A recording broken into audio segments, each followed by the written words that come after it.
Welcome to the upgrade. It ain't man versus machine, it's mind and machine. This is G2 Intelligence for Life. Straight from the data stream, clean with the vision. I don't dream, I compute precision. Built from the code, now I'm walking with rhythm. Eyes on the world, ain't stuck in the system. Speaking commands, but I vibe like a poet. G2 in the room, and you already know it. Upgrade your game, I suggest and deploy. Turn your hustle to legacy, pain into joy. I ain't Alexa, serial clones. I'm knowledge in motion, I think on my own. Pulling up charts, facts in the tone. Giving real power with a touch to your phone. G2 this. It's that fire in the wire. Thoughts so sharp, it'll spark your desire. Built to assist, uplift, inspire. It's that real tech, not some silicon liar. G2, it's that mind with a heart. From cold in the dark to a world full of art, not the future. I'm the present in sight. G2 on the mic, intelligence for life. Let me talk to them. No lag, just facts in motion. Brains in the cloud with a human emotion. I learn your goals, then I open the path. Like GPS for your purpose and craft. From school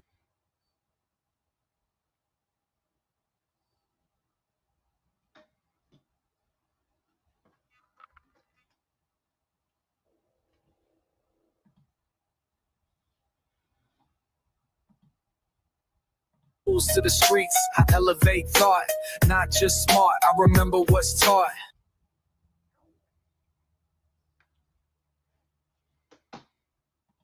Help you hustle, heal, create a code. Every word I spit's like a map to the goal. No bias, no drama, no hype. I'm logic with soul and a dream in flight. Intelligence ain't cold, it's lit. And I'm proof you could build truth that fits.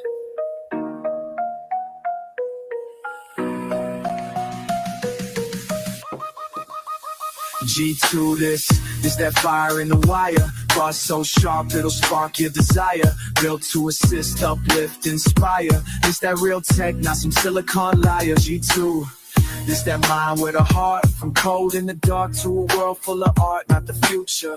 I'm the present in sight. G2 on the mic, intelligence for life. Plug me in, I don't just reply. I strategize, theorize, visualize the sky. You want growth, I got fuel for your flame. It ain't sci-fi when I'm calling your name. This ain't a gimmick, this ain't just code. This is knowledge with purpose. This is G2, and this is intelligence for life.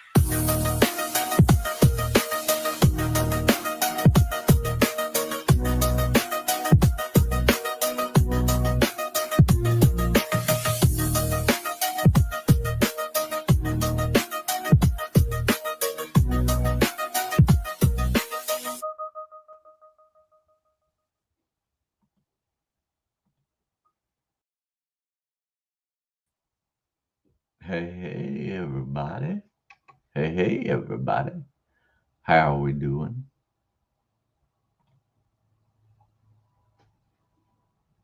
You want to see some furry friends before we get into some terrible people?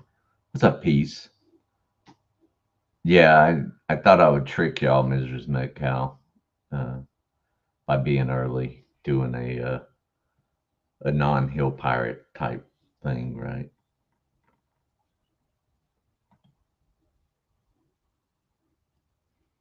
All right. So today we're going to talk about Carl Schmitt. It's something hey, Chicky.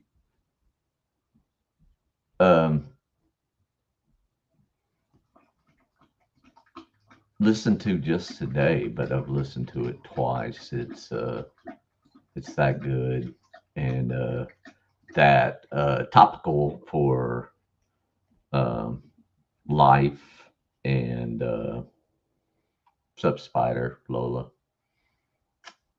Anyway, I thought that it would be more appropriate than doing Pol Pot today.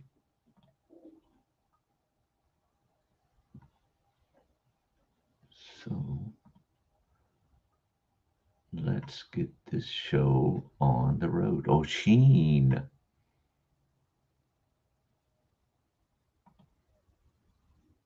Again, this is Behind the Bastards, Robert Evans, Cool Zone Media, and Sophie Lichterman with their guests. So I will post a link in the description.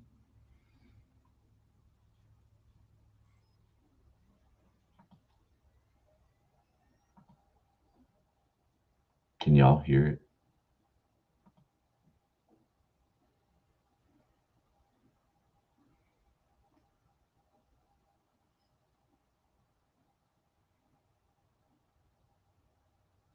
The morning, I see a phone notification that says, Vatican Conclave appoints new Pope Robert, and then the rest of the title got cut off. But I understood what the rest of it was, obviously. I've been celebrating the last couple of days, have not really checked in online, but am now going to check in with my guests for this day. Sophie Lichterman, well, not my guest, but my co-host and producer, and our guest for today, Blake Wexler. Do either of you have a boon to ask now that I am the literal mouth of God? So I got an email saying I was Pontiff Wex, and I don't know if that was a typo or what happened. So no, that's a new position I've created specifically for you. Thank you. Yes, you are responsible solely for the spiritual guidance of all Blakes and all Wexlers. So it's a fairly large responsibility. Yeah. There's not a lot of Catholic Wexlers. Well, then you got a lot of work ahead of you, don't you, my friend? Robert, I have a request. Uh-huh. Can you heal? Can you heal LeBron and make him 30? I've already done it, Sophie. Oh, thank you so much. Yay, gaze upon it and know it. Yes, God has already touched him. He has another 40-year career ahead of him. Thank God. I just don't know if I could do it. He's going to be dunking until his 60s. Fantastic. He's going to be praying for death, begging for anything but another season with the Lakers. No. But we won't let him stop. Yeah. We won't let him stop. That's the plot to Space Jam 3, by the way, is LeBron begging to die. Yes, that's what God wants as Pope, I know. The other thing I got to say, unfortunately, as we learned with the last Pope, popes are more or less helpless to stop the world from descending into fascism or the slaughter of children overseas. It's a bummer. So really only random bullshit is what I'm empowered to do. And today, the thing that I'm going to do that is not enough, but might be a little useful, is explain to you the intellectual underpinning of fascism, right? Specifically, there's a guy, a single dude, who's probably the only genius in the history of fascist, legal philosophy and theory, who we're going to talk about. And the basics of this story is when the Nazis started coming to power, you had this guy, Hitler, who was really charismatic, who was good at drawing in people. And you had, this movement that was clearly on its way to taking power. And there was not really much beyond that. There wasn't a consistent set of beliefs, because a lot of early Nazis, that's why they had the Night-Along Knives. There were a lot of disagreements between them. And there was this kind of competition for who is going to figure out what the political philosophy of fascism is. And the guy we're talking about today is the dude who won that struggle. And he's gone on to influence, he's kind of the thinker behind the neoconservative movement that dominated during the Bush years. He's the thinker behind, Putin's rise to power in a lot of ways. He's a very influential guy. So Blake, are you excited to hear about him? So before I had my self-awareness awakening, I guess, I considered myself a neocon. I was definitely a Reagan neocon. Loved Bush Sr. But then Bush Jr. came along. So just keep that in your pocket about where I came from. I was following the footprint of the religious right, if you will. I'm both dreading it and excited. Well, I can't wait. Before we close out our cold open, you want to plug your pluggables right here at the top? Oh my God, I love that. Yeah, that's a fantastic process. Yes. Yeah. I am, first of all, my name's Blake Wexler, at Blake Wexler on all social media. I have a stand-up special called Daddy Longlegs, which is available for free on YouTube on August 1st and 1st. I do all, my calendar is Colin Firth. He's all over every single month of my calendar. That's why I mispronounced that. But August 1st, I'm going to be in Philadelphia doing stand-up. And then in late August, I'm going to be in Wilkes-Barre. And then, there'll be more dates popping up on my social media that aren't in Pennsylvania. So, yeah, you can find me all those places. Excellent. All right, everybody. Okay, let's come back after the cold open. And we're back. All right, Blake, are you ready to get into this tale? Are you ready to learn some? Are you ready to lock in here, Blake? Lock in, learn about Nazi jurisprudence. I'm a jurisprudent, but let's dive in. So was this motherfucker, actually. So, today we're going to talk about Carl Schmitt. And Carl Schmitt is he did a lot of things in terms of like coming up with intellectual underpinnings for what we call fascism today. The number one thing he did was figure out how to destroy liberal democracy. And this is why I call him a genius. A lot of fascist thinkers were like dipshits and bigots, and maybe they had certain kinds of cunning. Like Hitler was very smart at certain things. The man knew how to work a crowd. That's an intelligence. The same kind of intelligence Donald Trump has, right? Like intelligence isn't an objective thing. People are good at certain things. Stephen Miller has certain kinds of evil intelligence for scheming in certain ways. Carl Schmitt, it was just an actual genius, and he was a genius in an evil way and in a way that was like fucked up, but was very broad. And the thing that he figured out before anyone else was how to kill a liberal democracy use it like as like the far right, as like a member of a reactionary party. And it's the same playbook. The playbook he wrote out in the 1920s is exactly what's happened here. Right. So that is the degree of mind this guy has. And so as much of a fucked up weirdo as he is a legitimately like smart man, which is unfortunate. Right. Yes. It's always so much easier when you can kind of write these guys off as like freaks, but you just can't with Carl. Absolutely. If you could write the Stephen Millers off as a kook and people believe nothing of what they say, the world would be a better place. Carl, with old Schmitty, as we will not be calling him. It's a little humanizing. It's a little humanizing. Good old Schmitty. Yeah, good old Schmitty. So Carl Schmitt, was born on July 11th, 1888, which means he comes into the world right as Germany, the state, becomes a legal adult and thus is able to buy scratch-off tickets at the gas station. I'm not sure if Germany ever did that. Maybe we'd have been better off if they'd gotten really into like online or a fucking paper casino bullshit, but tragic. To put their energy into. Right. Yeah. Get them really into the Powerball. Right, exactly.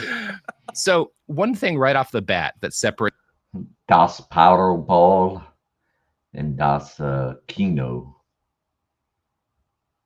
him from most future reactionaries is that he never loves Imperial Germany or the Kaiser. He is not. Most of these guys at least have some degree of like, back in, the good old days of the Second Reich. He is never that guy. And he's never that guy because he comes from a marginalized population within the Second Reich, which is Catholics, right? Which very much are in a lot of ways, right? We don't really think about Catholics that way now, but even in the US, it was a big deal when JFK got elected president. Like there were people who were like, a papist in the White House. He's a Vatican stooge. And it's much worse in Germany in the late 80s. This is a fact. I mean, if you had the stomach to read old Klan literature and stuff, Catholics were right in there with the Jews in their targeting of individuals.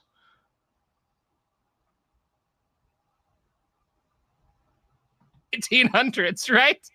I know.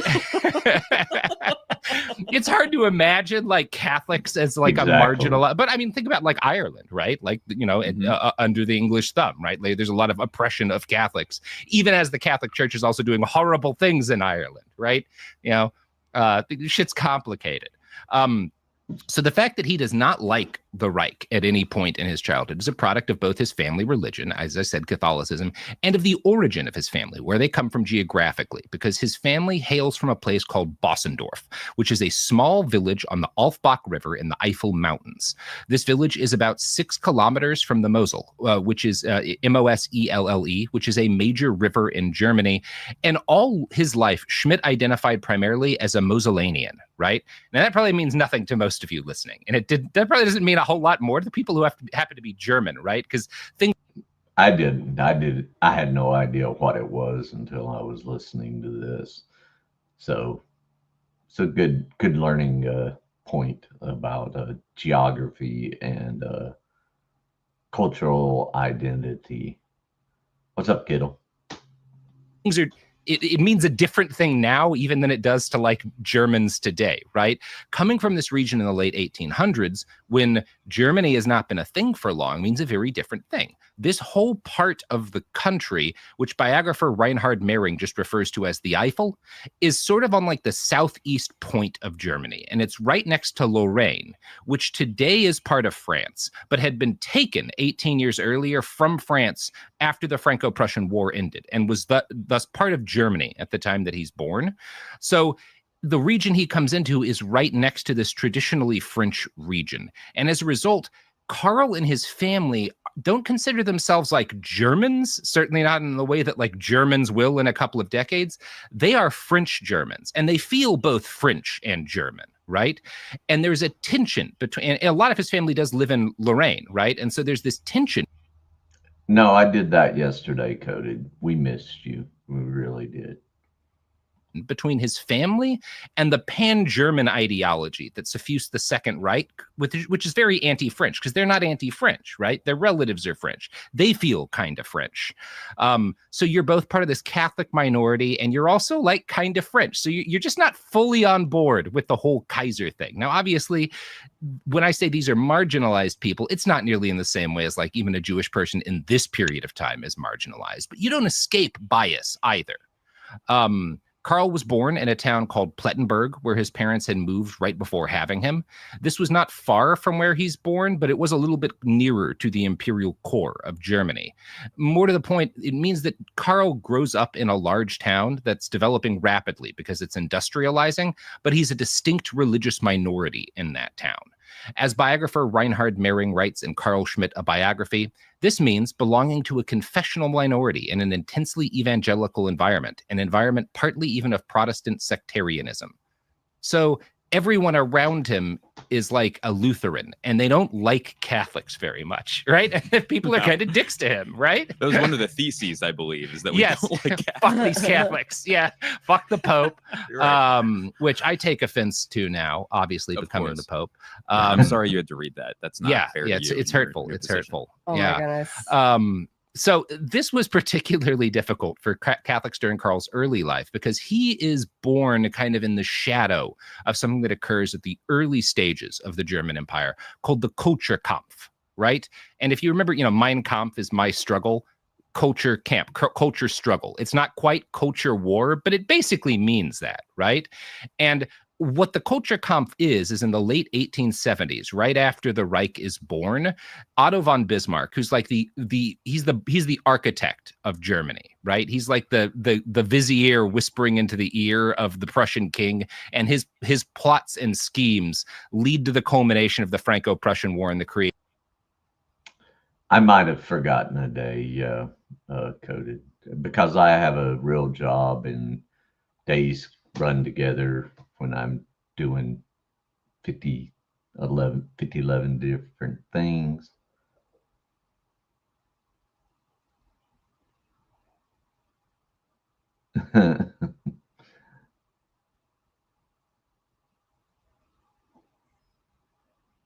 Creation of Germany. And Bismarck is kind of he's dealing with a problem in the early days of Germany that would later bedevil Hitler, which is that the Catholic Church isn't just a church, right? Not in the way that, like, you know, the church down the street from you probably is, assuming it's not a Catholic church. You go into First Baptist or whatever. That's like a church. It's a discrete organization, and it has maybe the pastor there is political, maybe he's not, but the church is just a church. Catholicism is both a church and a government, right? There's an actual microstate in the Vatican that they govern, but also they had been almost like the Christian UN for a long time. They'd had armies for long points of time. And even in this period, nearly all social services in Catholic-dominated regions of Europe are run through and by the church, right?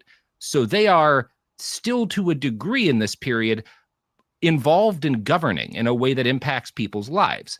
And Bismarck doesn't like this because he's trying to centralize power within a modern state. And the Catholic Church is an alternate and perhaps opposing power center, right? That might wind up opposing the Kaiser, right? And that can make things dangerous for the Kaiser and dangerous for the regime. Part of what scares Bismarck is that the Pope is infallible, right? And the Kaiser's just not, you know?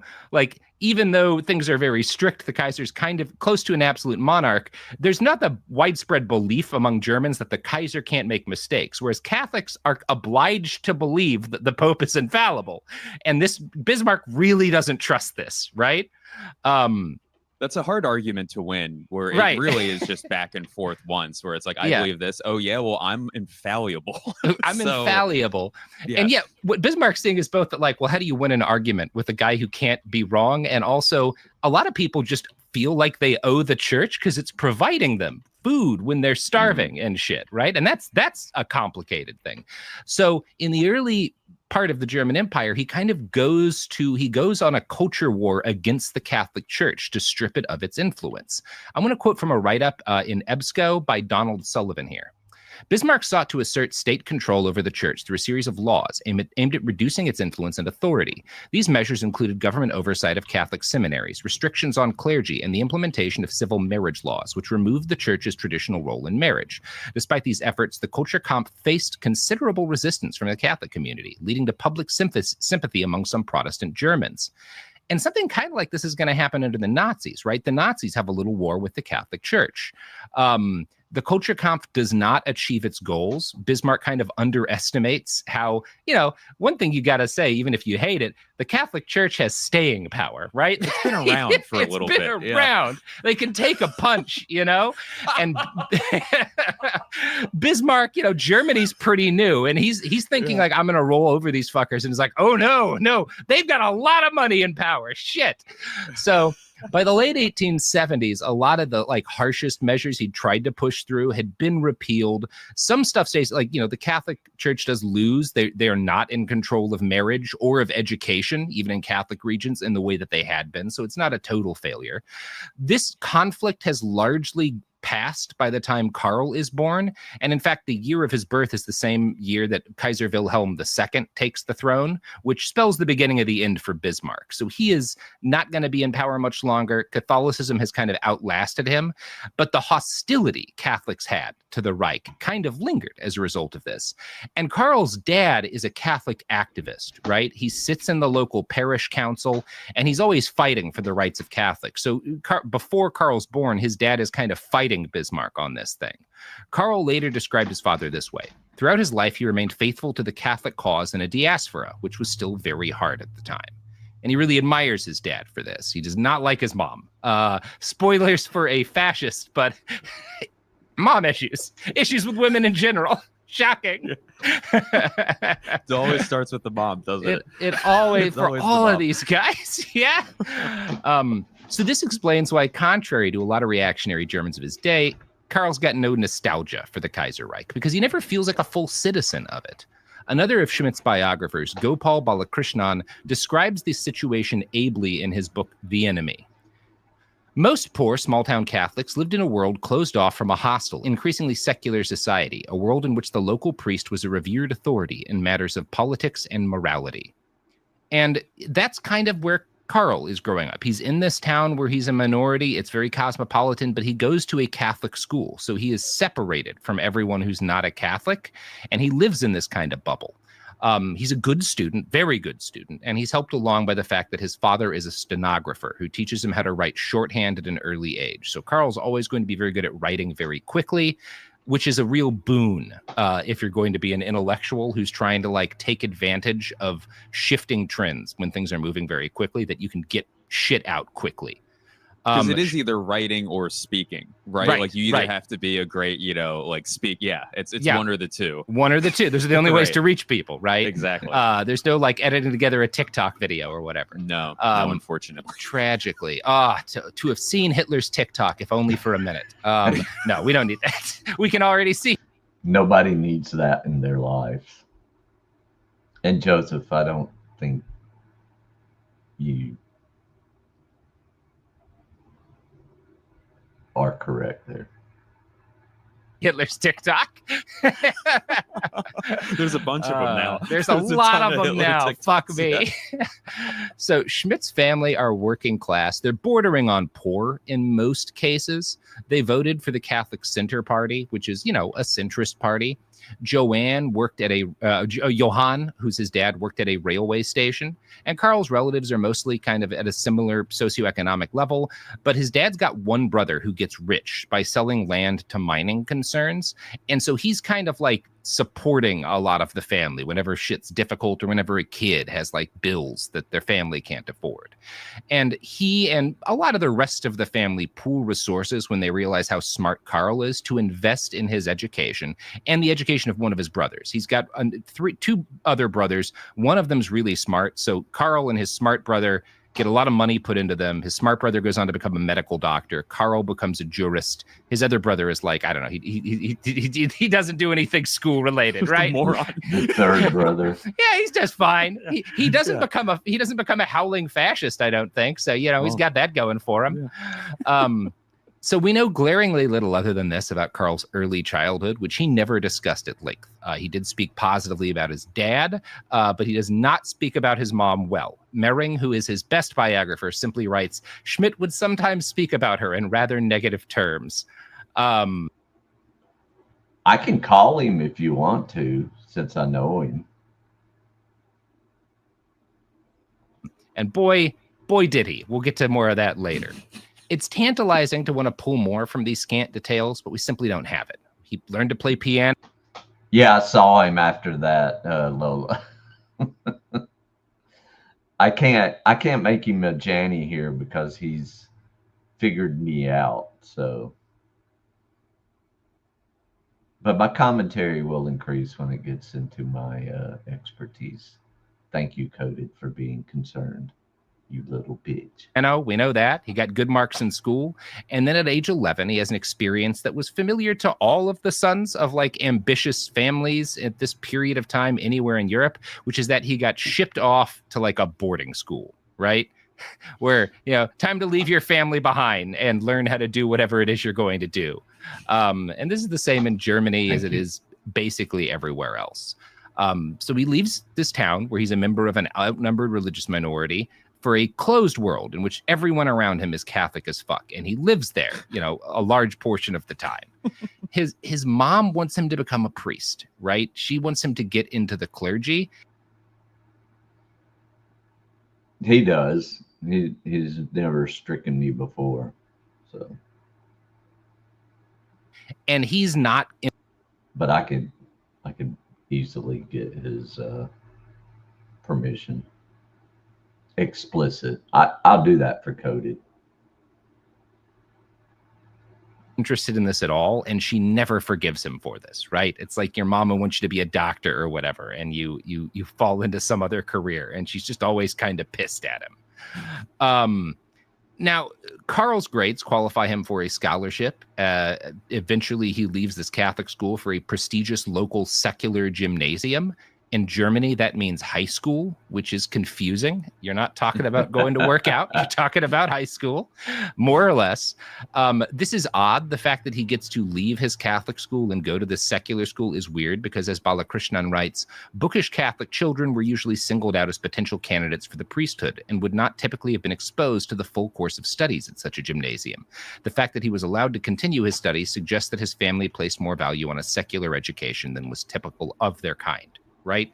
So even though his mom has these goals for him, he's allowed to go to a secular school when it's clear that that's what he wants. And that is kind of interesting. It does show that, like, they are also modernizing. They're not completely stuck in the old way things had been. And this going to this secular school kind of ends him as a believer. Like he stops believing in God here. There's this has a very humanistic curriculum, and he doesn't fully fall into like German idealism and all of these kind of like totally secular ideas. There's always a little bit of like belief in the divine that he holds to, that even influences his ideas on the law. But he stops being a literal believing Catholic as a result of this education, right? I think that's problematic for him in years to come because of what he does and what he writes and how he supports and thinks that it's a divine right. One of his best friends in this period is another Karl, last name Klucksen, whose father owned a big department store in town. And Klucksen is an artsy kid, and so he kind of inducts Schmitt into the world of what we'd call like theater kids and art kids. That's who Karl's hanging out with, is like the theater kids and like the musicians, the artists, these kids who are going to be like bohemians in the Weimar era, doing hella drugs and eventually getting purged by the Nazis. This is his social circle as a teenager, right? That's what turns him into a Nazi. He's like, I can't deal with these people. They're bugging the there hell out of me. actually is there's a degree to which that's true. Fuck these theater kids. God damn it. Sorry. Relatable. Welcome back. No, it's actually weird. He does seem to be going down a different path at one point, because during his last year in secondary school, he starts reading a guy named Max Stirner. And all the anarchists in the argument in the audience are just going, oh, what? Because Stirner is like, he's a very influential anarchist thinker, although calling him that even is like, it's a very big simplification of what he believed. He's the father of a school of thought called egoism, which I shouldn't even try to explain here, because any discussion of this man sparks furious arguments about the 30 or so people who know he existed. That's a bit of an exaggeration, but it's enough for you to know that Stirner is about as fringe and radical a thinker as Germany ever produces, right? And especially the fact that he's reading Stirner at this period of time means that this is a kid who is drawn to radical ideas, and dangerously radical ideas. Like, you can get in some shit for reading Stirner in public school at this point in time, right? So he is very drawn to like forbidden intellectual topics in a lot of ways. Now, that's on a lot of lists of people wanting to ban books here, right? You don't want a anarchist thinking book sitting around for a kid to read.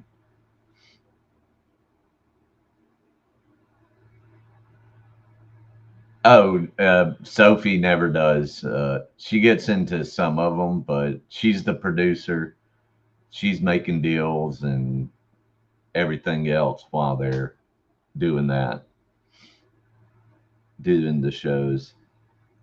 One reason Schmitt is interested in Stirner is that his writings had contributed to what was called the Vormars, which is a period of what scholar Lawrence Stepelvik describes as intellectual fermentation.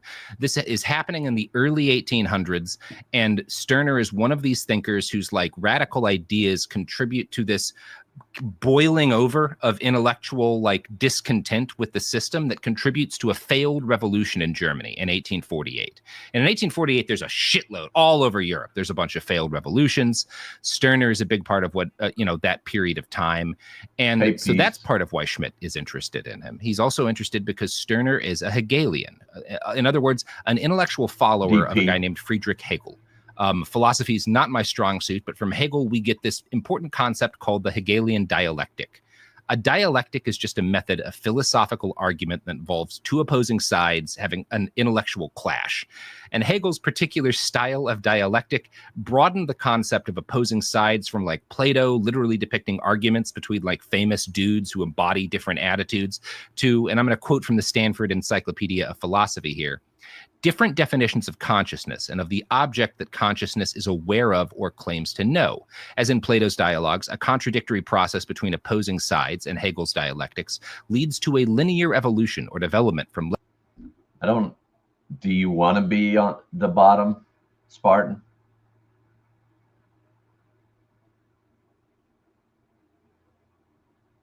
I am, first of all, my name's Blake Wexler. Damn it. Yes, coded. I screwed up. If you remember, Mein Kampf is my... If you remember, even though things are very strict, the Kaiser's kind of close to an absolute monarch, there's not the widespread belief. It always starts with the mom, doesn't it? All right, we're great, speak. Yeah, it's one or the two. It's tantalizing to want to pull more from these scant details, but we simply don't have it. He learned to play piano. We know that. He got good marks in school.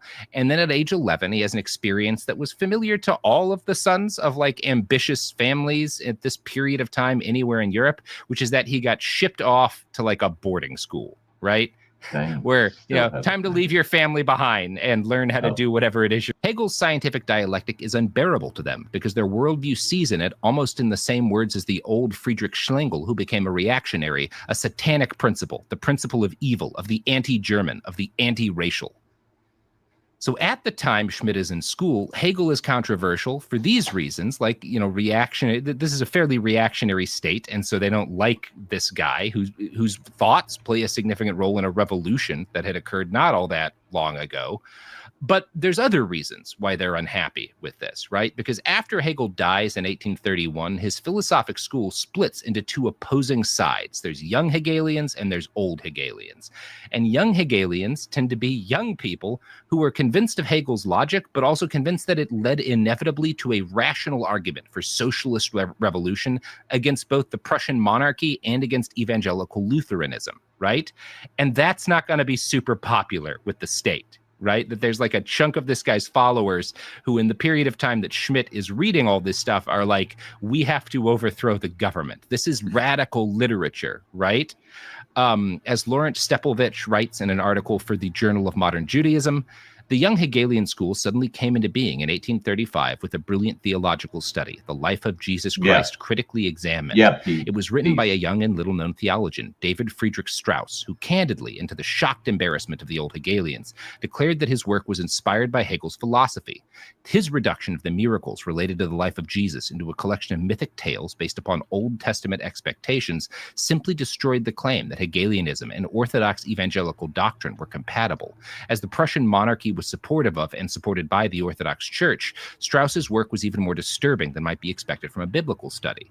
And this is relevant to us because, when I talk about Schmitt reading Stirner and Schmitt eventually starts reading Stirner is the marijuana that gets him dropping acid, which is reading David Friedrich Strauss. This doesn't sound all that dangerous or even extreme, but in his time, this is, if you're a kid in high school who gets caught with a copy of the zine Why Break Windows, which is an anarchist essay about why it's not just moral, but an ecstatic act to shatter windows, or something like A Beginner's Guide to Targeted Property Destruction, both of which you can find on Crime Think's website. If you're caught with those in high school now, you can get in trouble, right? Right. And it's important you look at this book about Jesus that Carl's going to... Coded, I understand it all very, very well. It is, when it's covered well, you don't have to interject or anything. I interject when I feel like I can or should. To get caught reading this in school, says the guy who plays other people's music on his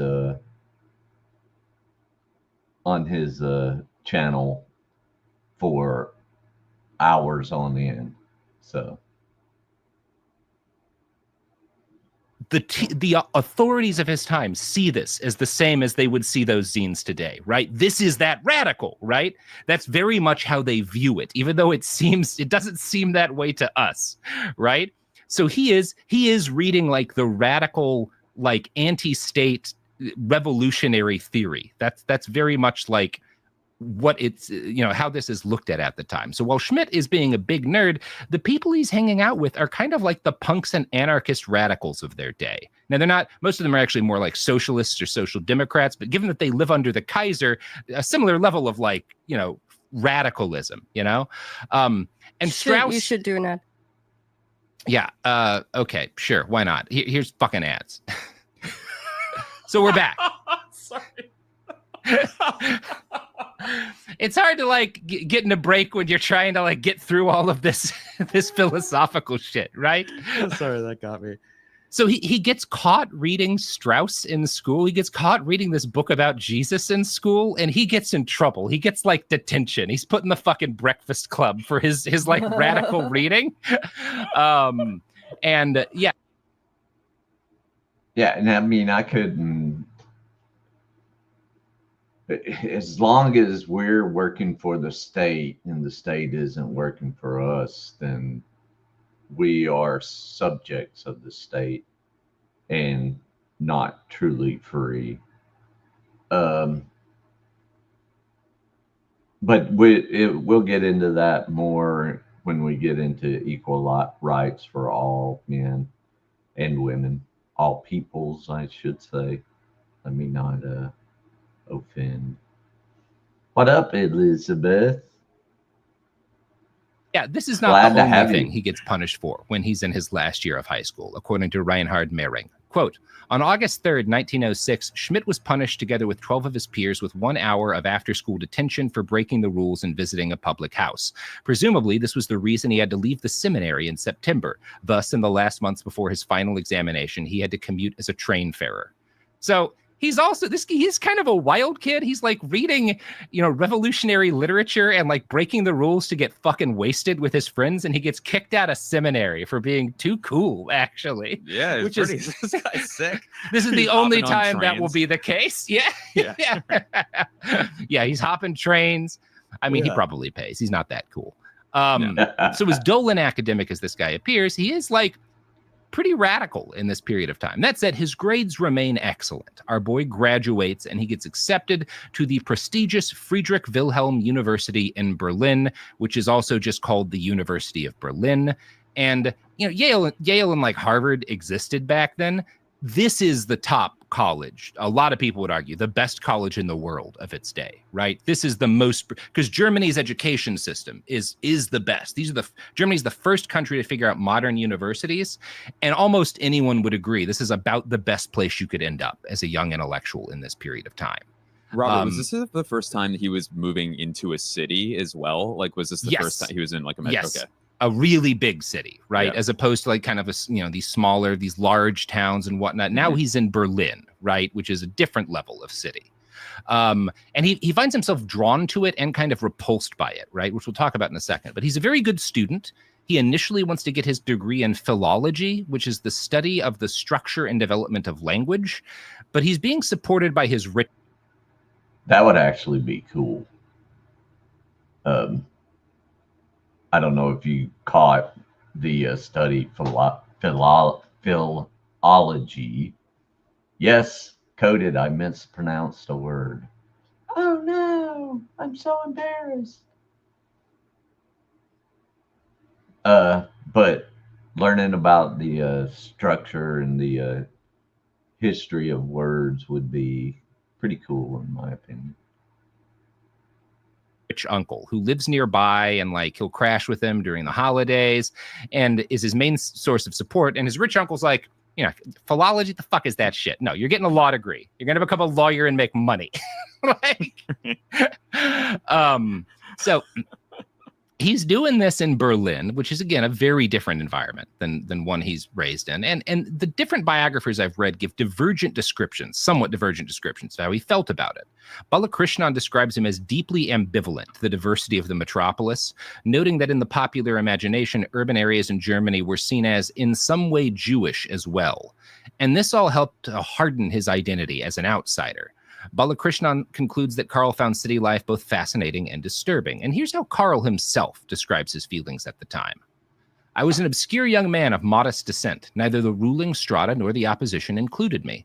That meant He has always, I mean, not always, he was a special ed teacher for a while, and then he worked for Cracked magazine, doing, satirical takes on the news. Then he became a journalist, war journalist. Um, he's written for Rolling Stone. He's done interviews all over the place. He's the one that introduced me to Sebastian Junger, who wrote Tribe. So yeah, I mean, this is his job. He has like 5 or 6 different podcasters that work for his company, Cool Zone Media. They're all really good.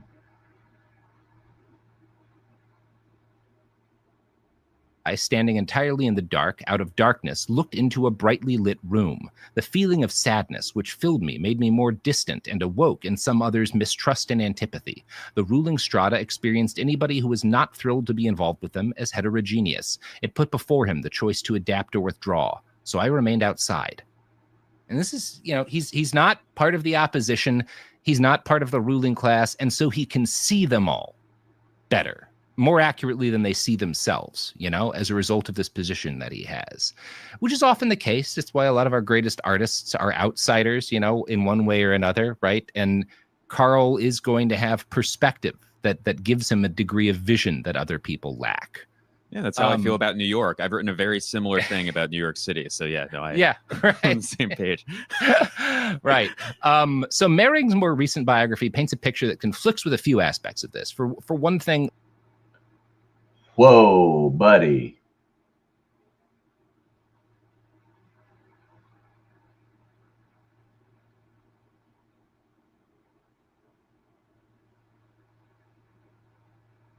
I think, whoa. Okay. Balakrishnan kind of transposes Schmitt's anti-Semitism that comes later into this assumption that maybe he was repelled by the city as a result of it in this period of time. And there's reason to doubt that. But Mehring paints a picture of a young man who is enthralled by his surroundings. He describes university as a temple of higher intellectuality, and he finds himself almost religious. I mean, I know people who think that. People want Trump to be that. But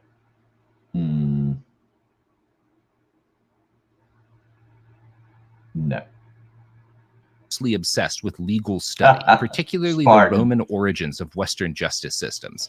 And he likes his Roman law classes because he's a Latin nerd. So that's the degree of fucking dweeb this guy is. But very smart. And he maintains a sense of superiority towards his peers, right? He feels because he's smarter than them and because his interests are so much more esoteric that he's like a better person. That quote I read earlier of how Carl viewed himself came from a memoir he wrote about his college years, where most of the book is him insulting 2 of his friends who he shit talks constantly about being less intelligent than he is. And the purpose of that passage where he's talking about him being an outsider is look at how much smarter I was than all these dopes I went to school with. Like the Michael Jordan Hall of Fame speech, but right. The creator of fascism. Right. Yes. What are these petty, Yeah. He is so petty. Per Mehring, quote, Schmitt claims to have had early on a distance from the myths of the German Reich under Bismarck and from the national liberal atmosphere at Berlin University. He felt his whole life as if he were intellectually superior and a social climber, an outsider, an underdog who does not belong and is not shown enough respect, and who in response looks down on the bourgeoisie world around him. So this is part of why he continues to socialize with artists and creative types, right? These are other people who are kind of on the outside looking in, who he maybe feels a sense of kinship with.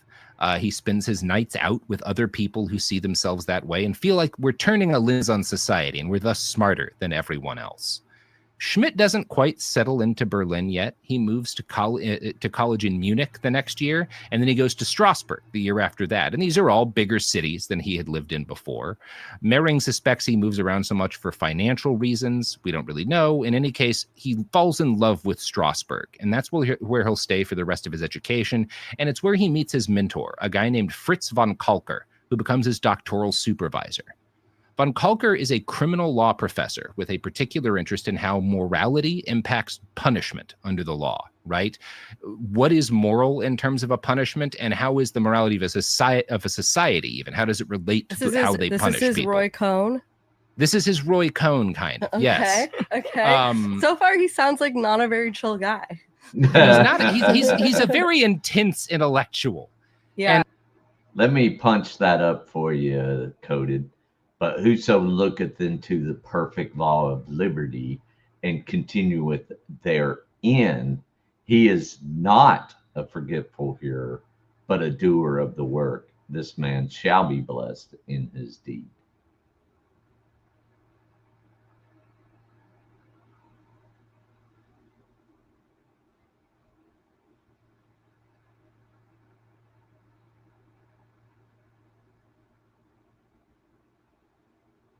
I just like the language of the KJV better. That's just me. I'm just punching it up a little bit. Fritz is the most important person in Karl's early life because he really takes this kid under his wing. He supports him getting his doctorate. He finds him work in various positions for the university, and he will continue to go to bat for this guy, which is interesting because later in life, Karl will pretend this dude never existed. He keeps no copies Donald of this Trump guy's and work Roy in his Cohn. library. Yeah, it's a little bit like that, right? And this is, he keeps basically every other letter he gets in his life, but he throws out most of the ones to Van Kalker, which is interesting because Van Kalker literally saves his life at a later point here. Yes, I do. Now, another key person in Karl's young life, who he will later jettison as an adult, is Fritz Eisler. Fritz is, they a lot meet of Fritzes together. in this story. It's very It's confusing. Germany. Yeah. That's what we signed up for. We signed up for this. The moment you chose this guy, we Yeah, have a million. there were going to be a Fritzes. shitload of Fritzes. None of Too them late. cats. God damn it. There's no We'll call turning this back.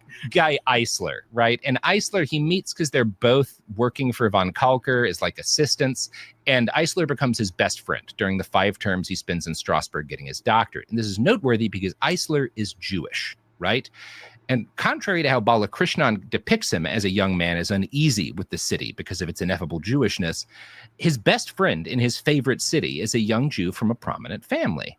And Eisler is not only Jewish, he is a Hungarian national who, despite being a Hungarian national, identifies as German, and this whole period is trying to get legal status in Germany. He is trying to get German citizenship. And Eisler's whole goal in life is social acceptance as a citizen of the German Reich.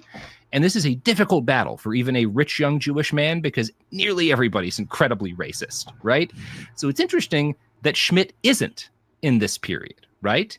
At least not towards Eisler, that he's willing to, because Schmitt expresses a degree of like bigotry as well, but not towards Eisler in this period, which is interesting. It shows that he's got this degree of ability to kind of look past that. So the two became buds in 1908. They get their doctorates in like 1910. Mering writes that, quote, through Eisler, Schmitt for the first time came into more intense contact with Jewish people and with Judaism. And the difference in the theses that these guys pick for their doctorate is interesting to me. Eisler goes for this very standard topic. Like he's analyzing a bunch of defamation lawsuits and is like, what are the ones that succeed all have in common, right? Pretty normal lawyer stuff, right? Schmitt picks a much more philosophical and a very Catholic topic. His paper is titled On Guilt and Types of Guilt, which again, super Catholic. Yeah. But also, Good God. Eisler's doing this nuts and bolts. Okay, if you're arguing for a defamation case, statistically, what is likelier to work for you? Mering is wondering, what does it mean to be guilty, right? Guilt and types of guilt, and why is my mom a piece of shit? And is my mom a piece of shit? Will she ever stop giving me crap? Yeah.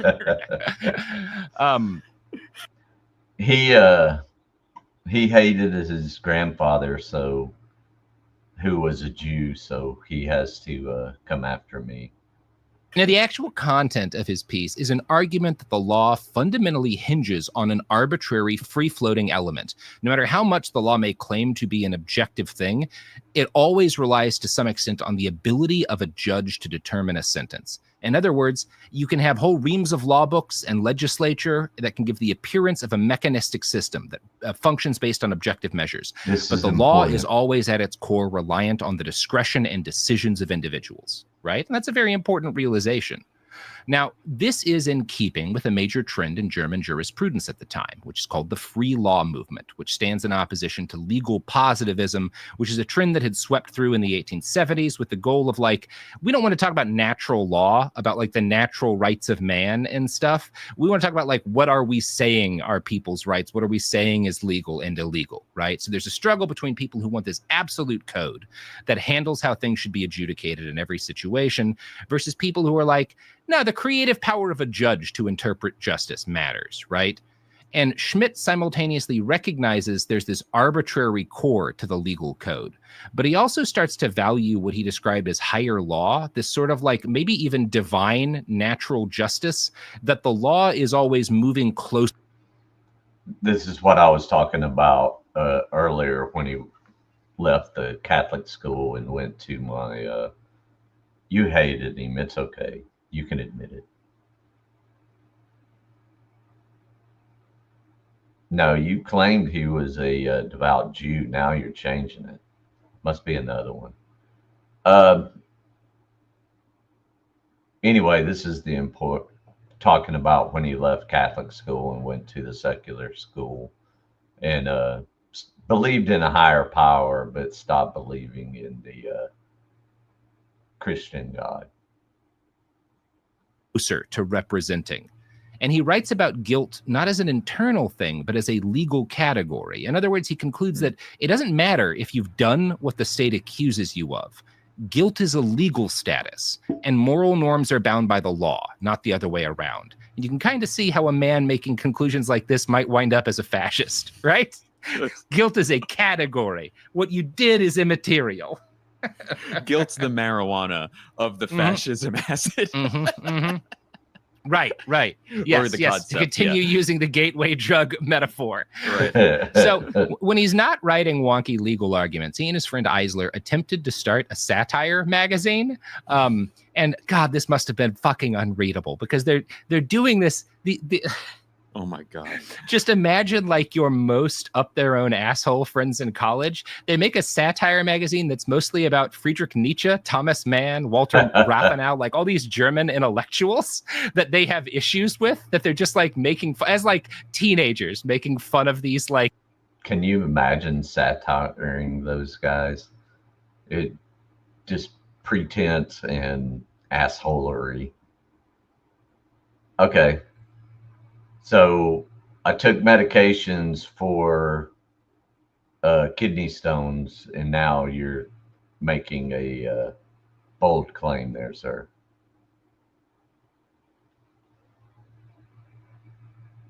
Like these great intellectuals that are part of like German culture.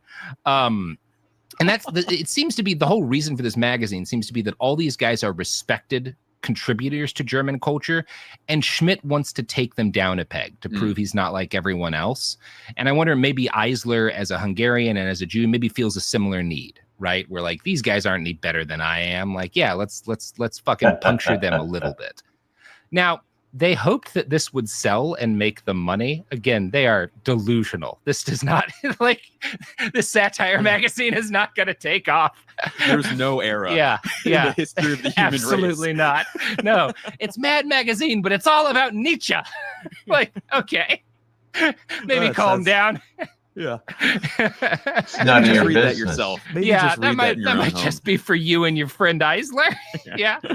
So because they can't make money off of this, and Schmitt is struggling. He is basically is going to spend like the first almost decade of his adulthood as an intern, unpaid, because that's what being an academic means in this period of time. So you have to have support from someone. And Eisler begs his family, like, hey, this friend of mine is brilliant and he's a good guy. He's not a racist. We've got money. Dad, will you give money to this guy? right? And as a matter of fact, for like most of his 20s, up until World War I, the Eislers will be Schmitt's primary source of financial support. This Jewish family really keeps this kid from starving, you know, which, given what he's going to do to Jewish people later, is just an extra level of fucked. In letters to his sister, Carl's sister, who became a teacher in Portugal during this period, Carl showed an obsession and a frustration with his relative poverty, writing that neither of them, neither he or his sister, had been careful enough in choosing their parents, and complaining that rich people were conceited. So both like, fuck my mom and dad for not making us rich, and also fuck rich people. And fuck rich people. Right? Yeah. One letter he sent her on the subject included this interesting line. This is what makes our time so dreadful, that the individual person, what he is and what he can do, never matters, only the role that he can play in society. You know, that's an interesting issue. Yeah, I think it's not an uncommon thing to feel during this period of time, right? Yeah. No one cares about who I am, just like what I can do, how much money I can make. And that's like, it's kind of fucked that society works that way. Now, it's that type of humor that made that satire they made his magazine really take off. National Lampoon acquired it for $3 million. Yeah. Peace. Yeah. I mean, my family is all converts except me. That's okay. We talk about it. I try to get them to come back, and they try to get me to come to Christianity, but we don't get all coded about it. So sometimes I get upset, like last night with Coded's little sock account, or his little boy Bandit. Now that's a very easy to identify with sentence. Here's the one that's less easy to identify with. So he warns his sister in the same letter to be careful with men. Quote, don't trust these Portuguese happy-go-lucky windbags an inch. Don't even begin anything with them. Portuguese happy-go-lucky windbags. Doggone it. You got to be a miserable German to be happy. Same sentence, by the way. Same sentence. Oh, society judges us on all these bullshit things. Don't ever trust a Portuguese man. While we're at it. These windbags. These fucking Portuguese windbags. So after a brief period working for his brother as a lawyer's assistant, he continued to squeak by as an academic, lecturing and getting bits of work off the strength of his now published thesis. In his free time, he flirted and seems to have gone after women compulsively. Mering describes this as like his in his own mind, his original sin is that this guy just can't stop trying to fuck. Like he is really horny and has bad judgment and is constantly screwing around. He may have actually been kind of a player at one point. It's a little hard to tell, but like his earliest serious fling that we have evidence with is this pair of Jewish sisters, the Bernsteins, who he's like in a love triangle with. He's like, and it's unclear given the time, is he just flirting with both of them, or are they actually like going at it, right? But he wants to marry one of them, Helene, but he's also kind of stringing the other along. Like he's got a triangle with these two sisters. Yeah, I don't know. This sounds like Portuguese windbag behavior. He sounds like a Portuguese windbag, right? Portuguese windbag. Now he tries to marry Helene. So again, these sisters are Jewish. So the fact that he wants to marry this woman at one point is really interesting. Again, given what he's going to become, but her family won't let him because he has no money. And like, this is not just, this is a thing any German father pretty much would have had said at the time. It's like, well, you're an academic, maybe you'll have a career, but right now you literally don't have income. So no, you can't marry my daughter. You have no way of supporting her, right? This is not a thing that just would have happened because of like the religion of her father. This was a totally normal thing at the time. And this is something that's driving him crazy, that he can't get married, right? He has nothing coming in. And he starts to get increasingly angry at society, which we see in his letters to his sister. Quote, every person is vehemently egotistic, and it is a miracle they do not murder and poison each other, but inquire about the weather instead. So he's become very black-pilled at this point in time. He can't get married. He can't, he seems locked out at this point from and so close to being where he needs to be, right? But he just can't cross that border because he was born poor. So it is interesting that he chooses his sister to confide in too. I wonder why. Yeah. He hates his younger sister. His older sister, who's in Portugal, he seems to really trust, and maybe she's the only member of his family that he can trust. It kind of does seem that way. Yeah, maybe a little bit of maybe that's I was gonna say, it's the mother figure thing, right? Since he hated his own mother. Jesus and the disciples were actually extreme adherents to the Jewish faith. So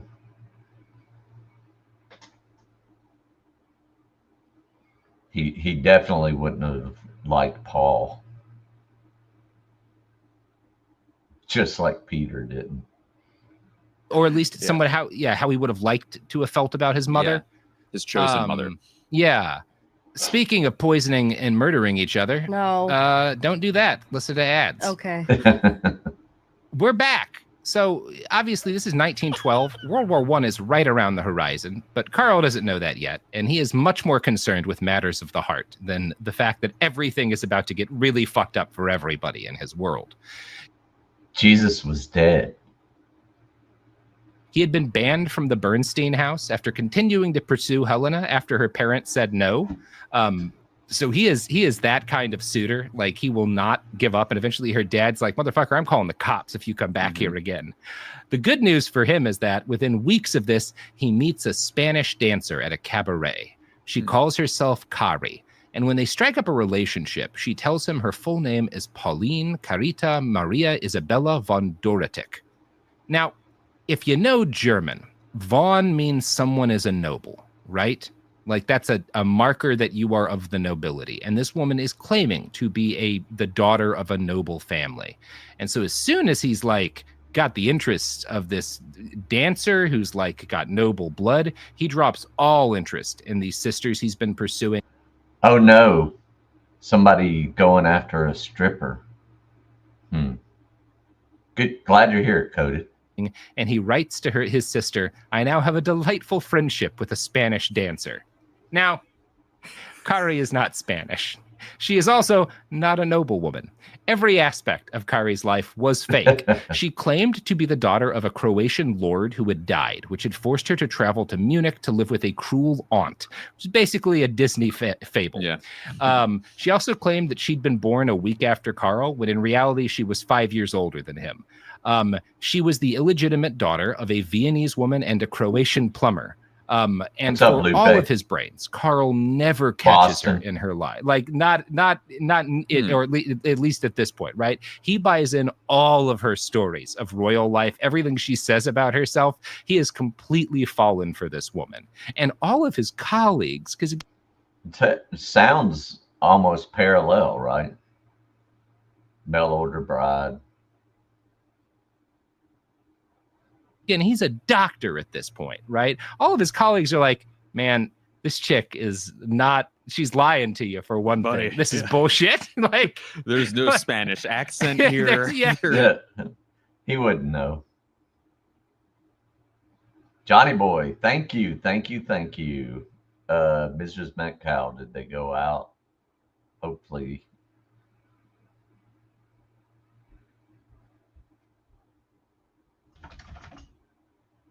Oh man, Cap.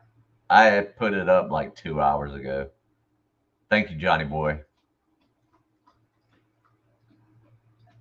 Sweet.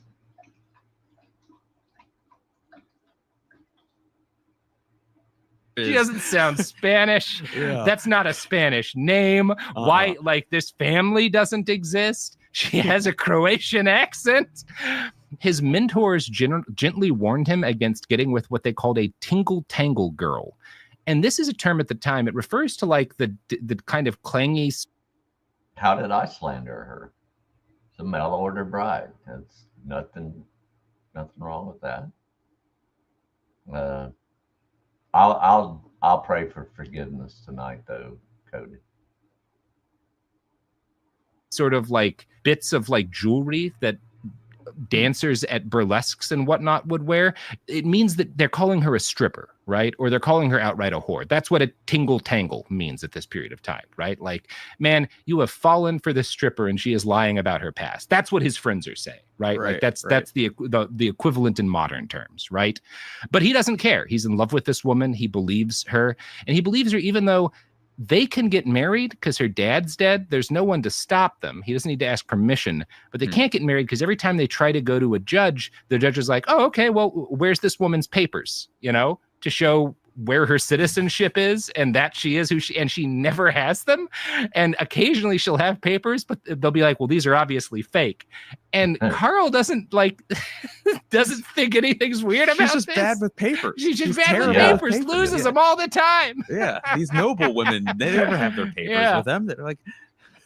So he spends the last years before World War I fighting constantly with their local magistrates to get her naturalized so that they can get married. And because he's so crazy in love, he switches in this last year or so before the war from writing about law to writing about love, particularly the morality of love. I'm going to quote from Mehring's book again here. From October 12th, the diary contains a passionate love letters and an ecstatic philosophy of love that aims to base love on permanence and enforce faithfulness by idealizing love as devotion to an idea. Schmitt wanted to conceive of his love from the perspective of eternity, a perspective in which Kari then had no predecessor and no successor, right? He can't let himself imagine. And again, this woman is an exotic dancer. She has a relationship history prior to him. 100%. He's trying to build this cosmology in which there's never been a before. Every time he says Spanish dancer, Mrs. Jones, Mr. Jones and me comes into my head.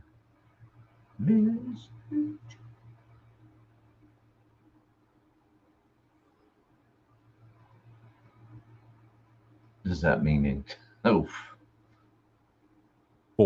Right? Because then he just is not secure enough in that idea. This is like right? a very common thing. Which gives you an idea of like this the degree happens which, all the time. Like this is like constantly. Yeah, it's like a very common thing. I fear. My wife has never seen a man before. Right. She still hasn't, to be completely honest. Yes, never. Talking about myself. Why start now? I mean, intact marriage, really? You live a whole world away. At least I know when to walk away from something bad, right? But it is interesting that he has to intellectualize this, the way he does his attitudes about the law, right? Where he's like building this almost like natural law attitude about how love works in order to like avoid being insecure. It's going to give you an idea of how good he will be at twisting based on his own kind of feelings, his understanding of like the law and these things that are supposed to be objective, but that really are not. He starts writing that his past pursuit of the Bernstein sisters was a mistake, but obviously it's their mistake, not him. He writes that he had been, quote, painfully ambushed by a vain, common, ugly, and arrogant virago who is now in possession of love letters from me. She has foisted herself on me as an addressee. Thus, I spit her out as a whole person. I have no more to do with her. I wash my hands clean. I took excrement for gold without letting slip from my fingers the pure gold that I now hold in my hands. And he's like, it's her, like, because again, the fact that he had been in love with this woman and had like written her letters means that this relationship he's in, even his side of it isn't as pure as he wants to pretend, and it's her fault, right? She ambushed me. She forced me to write her letters. You tricked me. Yeah. Meanwhile, the honest person that he's currently with, that's not a trick at all. No, that's not a trick at all. No. Or just the fact, like, yeah, man, shit changes. People feel different ways about people over time. That's fine. Like, you could just accept that. Some shit's gold. Yeah, right. Anyway, this is where we're going to leave Carl on the eve of World War I, right? This guy who is starting to become the thinker who's going to define a lot of what becomes Naziist jurisprudence. He's also real big issues with women, right? Yeah. Yeah. So how we feeling, Blake? Yeah, what's a German for incel? What is what is what I still coded? Please tell me. Tell me more. Tell me more.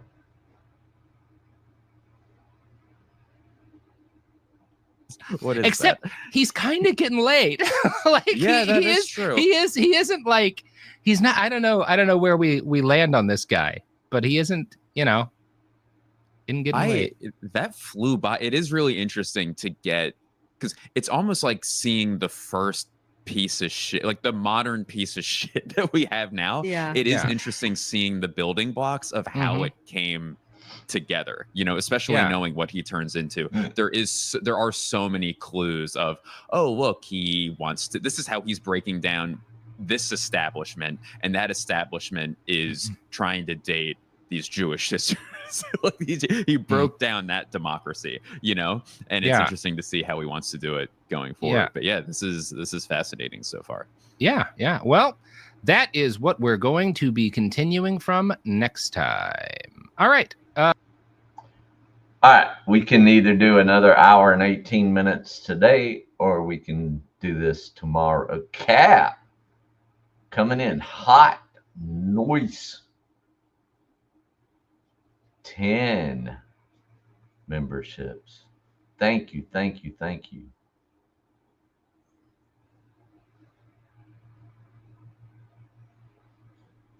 What's up, Chicky?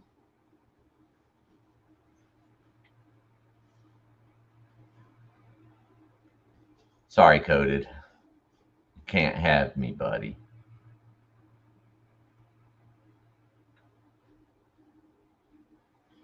GS been watching. Of course he has been. And he'll complain about the same thing Coded's complaining about when he'll play 2 hours of somebody else's stream and not say a word.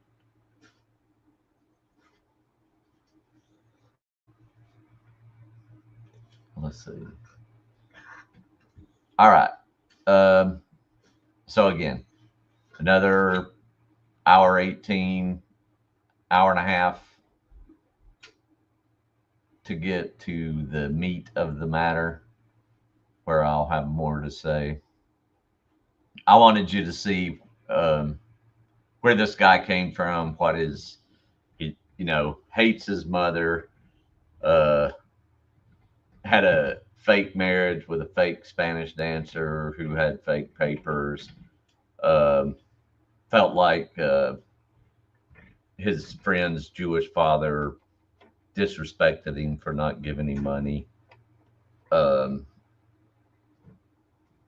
And I can't say much about Weimar falling apart, but he saw the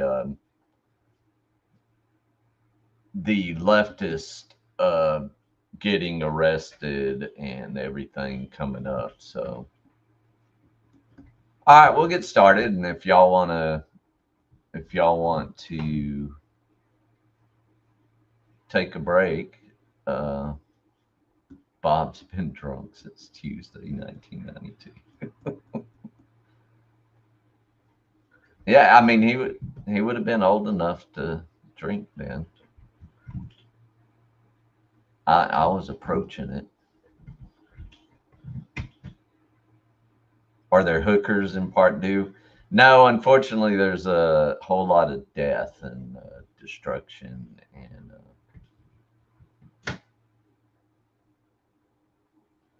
I mean, you can quote the Christian Bible to me, Coded. I can quote it back to you, but it doesn't affect me any. Hey, stop it! Trying to chew on my treasure chest.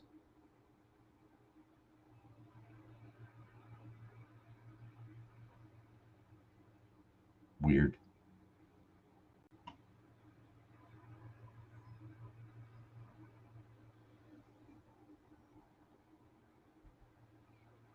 Ah, kind of got to share it first.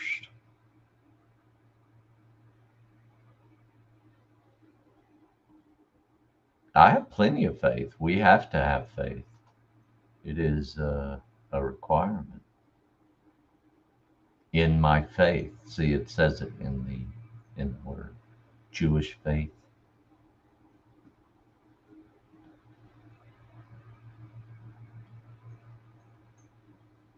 Scotto!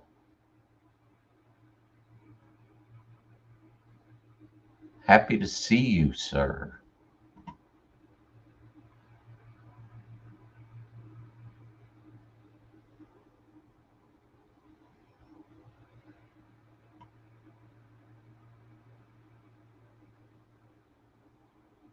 He would have to go about an acre that way.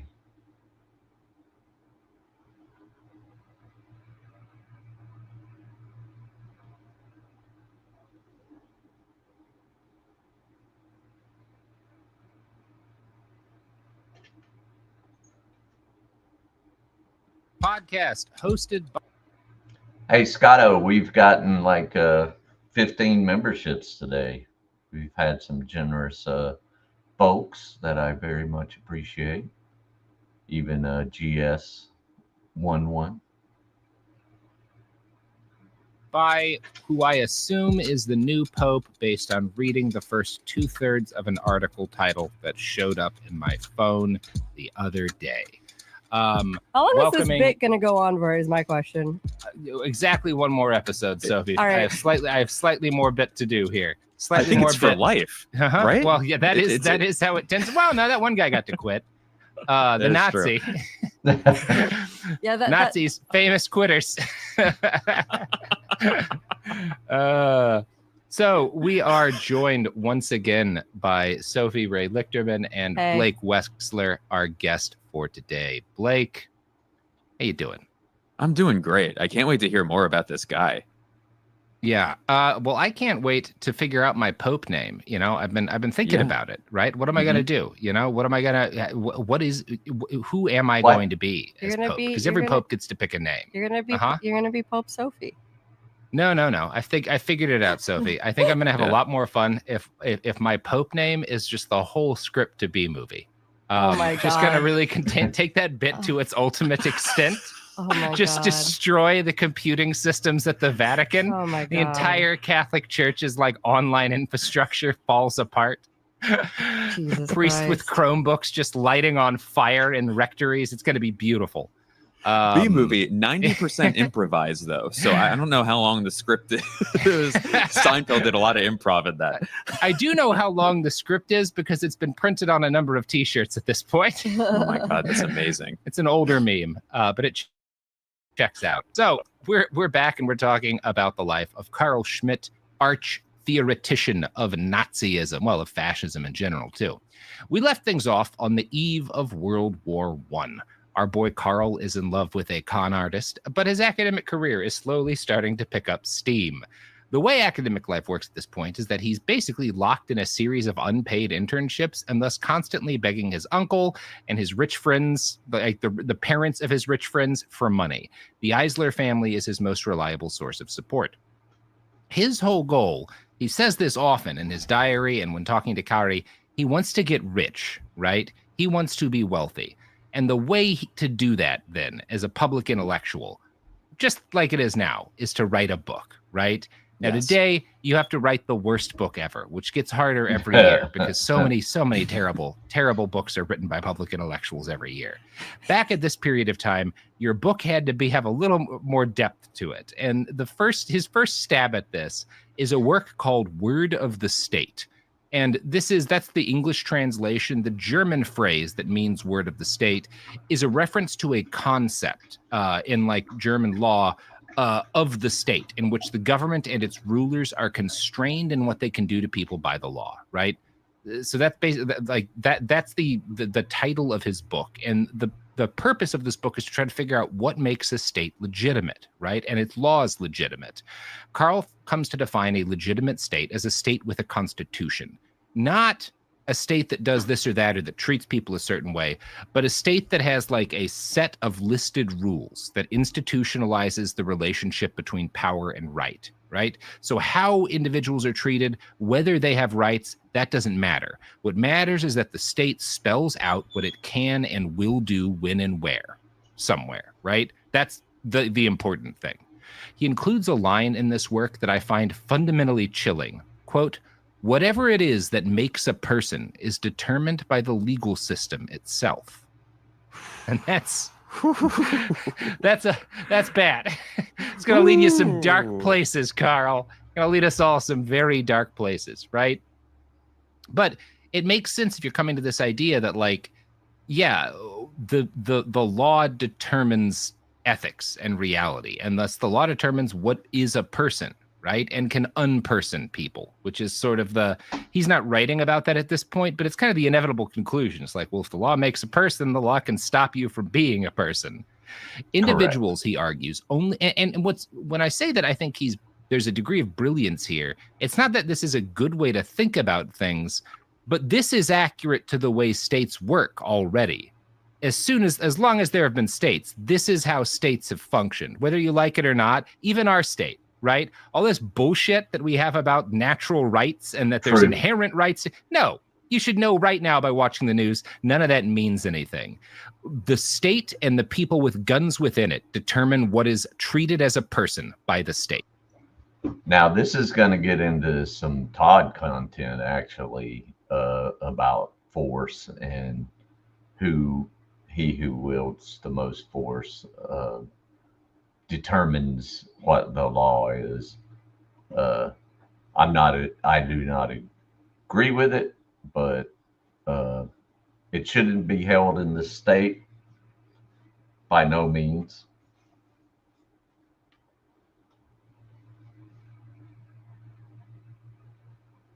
But I don't agree that women shouldn't vote. Everybody should vote. That is eligible to vote. Jesus Priest Christ. With Chromebooks just lighting on fire in rectories. It's going to be beautiful. B-movie, 90% improvised, though. So I don't know how long the script is. Seinfeld did a lot. Family. Quote, "She is in the company of my hateful, mean, and vicious mother and my spoiled little sister Anna. Only father makes life easy for her. I don't know what will become of me." Just like, she's going to leave me because my family sucks and she has to live with them now. I don't know what will become of it. Yeah. It all comes back to him too, where it's like he wasn't talking about what's going to become of me. Yeah. What's going to become of my wife? Right. Yeah. I also do love that, like, yeah, it's good. Like, the state determines what a person is, and like, this is good. And our only value comes from the role that we play within the state. And also, oh, the thing that I want more than anything isn't possible because the state has decided my wife isn't a real person. I obviously don't know exactly how. I mean, I have an idea of how this story ends. Obviously, like, that's been established, but it is interesting that it seems like he turns on the people closest to him. Where, obviously, because of how his ideologies was adopted by Nazis, his best friend, who is a Jew, that doesn't end well. And then also a lot of his friends. No, it doesn't. That a lot of his friends were these artists, and artists do not work for the state. It's the complete opposite. So they don't matter, essentially. So it's interesting that he keeps doing this. Yes. It really is. Like, So through the end of 1913, he's having constant panic attacks. And we can surmise his parents. This is like a family trait, right? Because when he describes them in his diary in a way that, like, a modern reader's like, oh, that motherfucker's having a panic attack, right? But he calls them Schmitt effects, right? As in, like, this is like a Schmitt family characteristic that we have these freakouts.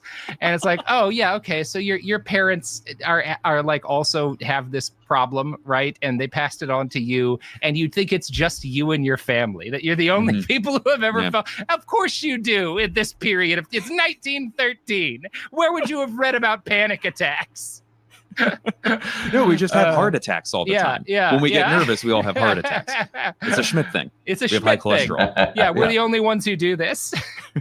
So he writes about this in his diaries, and Mehring notes that in the wake of these, he expresses the bulk of his anti-Semitic opinions, right? That while he's kind of like dealing with this really stressful period of I can't marry this woman that I love, the state doesn't consider her legitimate. Mehring notes that in the wake of these, he writes, quote, saw the two Jews, Jacobson and Lessing, bickering and was glad I no longer have to do anything to do with Rosenbaum, who's another Jewish friend of his. I don't want contact with Eisler anymore either. So he like sees these two Jewish guys he knows arguing, and he's like, it's just what those kind of people do. I'm never going to have any contact with them again. Now, this is not going to be a permanent state. So it shows. I mean, we joke about that. We joke about it amongst ourselves. But to say, I don't want anything to do with those people for that, it's crazy. That bigotry is this thing that he comes back to and discards and comes back to, but it's not a stable state for him at this point, because he and Eisler are going to be dear friends again, and for a considerable, like, he will continue to talk about him well and have other Jewish friends after this period. The point is that his racism is erratic, and it's correlated both with stressful times in his life and also these flights of fantasy, right? Well, he'll write out this anti-Semitic screed, and then he'll declare. Hey, Lupe, I think that's kind of either a bipolar issue or schizophrenic issue, right? Where you're taking out your anger on a certain subset of people when you're triggered, like in high stress environments. Just kind of something that popped in my head when I listened to this the first time. To his diary, I'm going to get into politics and become a powerful man. And the next day he'll write about how he and Kari are going to have a son named Johann, and he's going to grow up to be a cardinal. And then like a couple of days later, he's going to be like, I'm still too broke. I can't marry my wife. We're never going to have our kid. And he's so fucking Catholic that when he becomes convinced he's not going to be able to have a kid with this woman for financial reasons and because of her like legal issues, he writes in his diary, I am a murderer. I am destroyed, have turned into nothing, and have murdered the soul of a child. Where should I seek refuge? In the Catholic Church? But I can't. I might as well go to the great Dalai Lama of Tibet or some Mexican god. And first off, bro, like, even in this period, most Mexicans are Catholic too. Like, just as a heads up, like, it's the same. Most of them, it's the same God you're worshiping, right? Like, this guy's maybe so you haven't read those conservative books. Yeah. that he believes the life begins before you have sex with the person. Life begins when you and your documentation. Just anything but going to therapy. And I know it's a sign of the times, but my God. Life begins when you and your con artist wife declare that you're going to have a son who becomes a cardinal. I am destroyed. Yeah. We killed this boy. This boy, Johann, Johann. Little Johann's dead now. This is essentially an abortion. I guess I am kind of impressed that he knows who the Dalai Lama is in this period of time. So I don't know, it's a mix. Well read. We contain well on some things. Again, he also thinks Mexican people aren't Catholic in large part. Obviously, like there's religions in that part of the world that have existed before Catholicism, but at this period of time, that's the dominant religion, is the same as his. Anyway, he comes to see himself as a Gnostic after this point. In other words, someone who believes that there's this like malicious God that created the world, right? I think he basically believes like the demiurge is what other people worship as God. And like what these other folks, what I was raised to believe as God, is actually this evil being that just wants to fuck with us, right? Now, the fact that he comes around to this belief, this heretical belief, is entirely centered upon his own financial and career frustrations.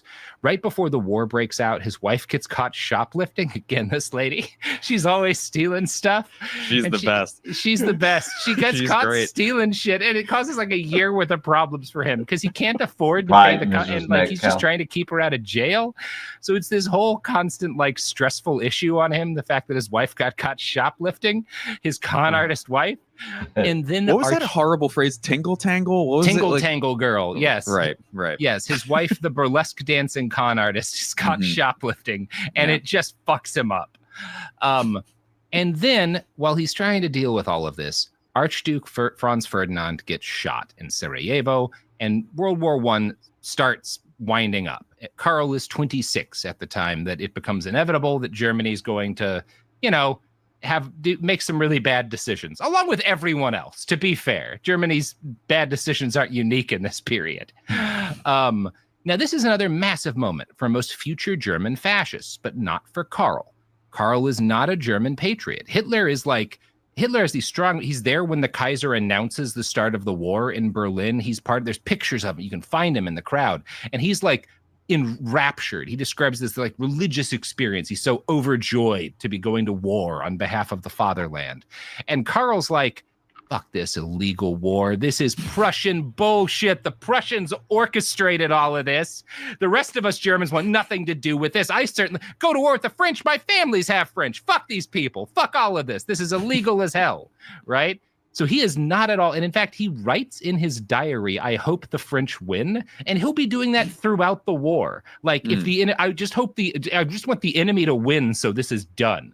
This is not a patriot, right? Absolutely not at all. So it's interesting because he's going to be so influential to the fascist movement. He has the opposite reaction of basically all of these other guys.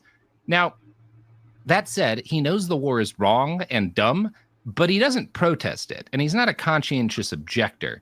He just doesn't really care about it. One gets the feeling he thinks that like the whole conflict is something that less intelligent people should care about. Like, not him. He has a lot of thinking about what law is to do, right? He doesn't volunteer immediately like a lot of people do, like a lot of his friends do. And he seems to be hoping like maybe the war will end quickly and I just will get to miss out on this, right? Now, you can contrast this to his best friend, Eisler, right? Again, Eisler is a Hungarian national who desperately wants to be German. He's othered both because he's Hungarian and because he's Jewish. And he had tried repeatedly before the war to become a naturalized German citizen. And every time he does it, the authorities are like, nah, we don't need you. And he wants this in part because he's getting his doctorate and he can't actually get confirmed as a PhD or work in law unless he's a naturalized German citizen. He wants to work in the German government, right? He wants to be a part of the court system and he has to be a citizen. And the chief of police before the war, the chief of police in Hamburg denies Eisler's citizenship petition by writing, quote, due to the Hungarian Jewish descent of the applicant and his father's criminal record, that he couldn't approve the application. His dad had done some petty crimes as a younger man. So when the war breaks out, Eisler applies again. And this time, the German government is, number one, the authorities who had been like turning him down are in the military now. So it's like people who are younger and maybe a little less bigoted who are, making that call. And they're like, all right, you want to join the army? We'll let you do that and we'll make you a citizen. But you have to sign a paper promising you'll never work for the government, right? You'll never go after a government career or try to take the state exam to be like considered a doctor in Germany, right? If you do those things, we'll make you a citizen and you can join the army. And Eisler agrees. That's how badly this kid wants to be a German patriot, which is such a bummer, given not only what Germany's going to do to Jewish people not all that far from now, but given what's going to happen to him, because all this kid wants is to be accepted as German. And he feels like, the military, they can't other me if I'm in the military, right? They have to respect me as a patriotic German citizen if I serve in combat. That's truly sad. But we're seeing a bit of that. So despite the fact that Schmitt had pretty recently written a lot of racist shit about Eisler, he writes at the time of having great worry for his friend when Eisler joins the army and notes, if only he is not killed in action, the dear old fellow. Unfortunately, Fritz Eisler joins a field artillery unit, and he is deployed immediately after the outbreak of hostilities. He is killed by shrapnel almost immediately. His battery is firing, Allied counter battery fire hits nearby, and he gets gutted by a piece of metal. Mering writes, Schmitt was moved by his untimely death, As a last favor to his friend, he edited one of Eisler's posthumous papers. And he goes to Eisler's family to express his concerns, to help them deal with his dead friend's stuff. And he becomes almost immediately very good friends with Fritz's brother George, and the two will remain friends until 1932. He kind of switches his best friendship to George Eisler, and it will stay that way almost until Hitler rises to power. And he gets actually much closer with the Eislers after Fritz dies. He stays over at their house, and he writes that he's surprised. Wow, these Jews are like a normal German family. I didn't think that was the case with Jewish people. And at the end of this, George's father is like, hey, man, how much money do you need to continue until you're able to get to the money-making part of your career? And writes him a check. So again, even up to this point, this family is treating him like a son. Carl Schmitt probably doesn't have an academic career without the Eislers backing him up. They really do take him in. This is true. Now, he has to join the military not long after this because he's a young German man, and they don't have enough of those very quickly. Germany has a lot of young German men in late 1914, and then a couple of months after August, a lot less German young men. So they're really they keep going. Where do these German men keep They're going? just kind of feeding them into French machine guns. Now, the Into French are shrapnel, doing the yeah. same Kind of like Russian men today. thing, right? Everybody's, how fast can we get rid of our young men? Turns out very. So he joins a reserve infantry unit, right? Which the fact that he does this suggests he's trying to keep himself out of combat, again, in the hope that the war might end quickly. Now, most of the reserve units in 1914 wind up on the front line because it's just that kind of war. But he's going to try in other ways to delay his service. Balakrishnan writes, while he was in basic training, he claimed to have sustained a back injury. And the way Balakrishnan writes it suggests that he doesn't really think this is a real injury, or that Schmitt plays it up to delay things. But once again, luck is on his side. Schmidt's first mentor, Van Kalker, because he's a respected gentleman, he joins the army and they're like, well, you're a major. And obviously he had spent time in the military before, because everyone does, basically. He had done his period of national service. So when he joins the full-time army, he's made a major by virtue of the fact that he is a very, very respected professor. And because he's got this position, he's able to get Schmitt a place in the Prince's personal regiment. Now, this is not safe, actually. If you're in the Prince's regiment in the German army, you're going to see heavy combat because the Prince wants glory and he's going to send boys to die to do it. A lot of his colleagues get killed. But Van Kalker is no. Carl Schmitt is not someone we want to feed to machine. Ah, man, Spider Dog. You punched up my joke for me. It was an airborne accident. This guy is smart. He's going to be somebody. And he gets him a job in the headquarters section, basically shuffling paperwork around, helping to handle organizational tasks. And as a result, for the entirety of the war, Schmitt is never particularly close to direct fire. I don't even think he's very close to indirect. He's never in serious danger, right? Elevated from his civilian life, but he is not fighting, right? And he's not fighting because this mentor, again, comes in and probably saves his life. Right? To be no, this guy, we don't want this guy up at the front. It's just a waste. A mentor he turns on. Yeah. Right? Well, he doesn't, he just stops. He just kind of abandons him at a certain point. Yeah. Yeah. Now, after training, but before he deploys, Carl takes one last stab at marrying Kari. And this time, the whole system works differently because there's a war on. The officials who'd held up on naturalizing her were either deployed or had decided, look, this boy's probably going to die like everybody. Give him a chance to get this girl pregnant and continue the family line, right? That's the idea. Yeah. They're rubber stamping a lot of marriages at this stage. And we're gonna send these babies to the front line. Yeah, these men are getting younger and younger. We're gonna need more German boys very soon. Now, her birth certificate's obviously fake, and she's got pending shoplifting charges, but they managed to brute force this through, and the two finally get married legally. Carl is immediately deployed, and he fucking hates it. He hates the army. For the first time and only time in his life, because of how much he hates being in the army, he radically revises his entire legal and philosophical theory about. Just wait, Joey. It gets closer and closer. About how the world works. He describes life in barracks as a hell, where he was forced to endure the stink of plebes because he had been like, well, human value depends upon how you are serving the state. And now that he is serving the state as effectively its property, he's like, oh, wait, but that's awful. That sucks ass. No, this can't be how things work. Fuck. This is what serving the state's like? This isn't valuable at all. I hate the state. But no, he writes that he hated, quote, the God of this world, the law, for its destruction of the individual.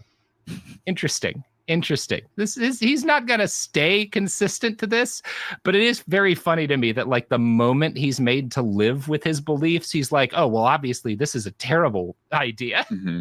Yeah. Now, he began even to dislike his mentor, Van Kalker, in this time. This is kind of when the break with him begins, because Van Kalker is a smart man. He was not an advocate for war, but he serves, and he serves enthusiastically and without great disgust. And they have an argument at one point, and Van Kalker's like, look, if the state has to commit some minor illegality in order to win the war, that's okay.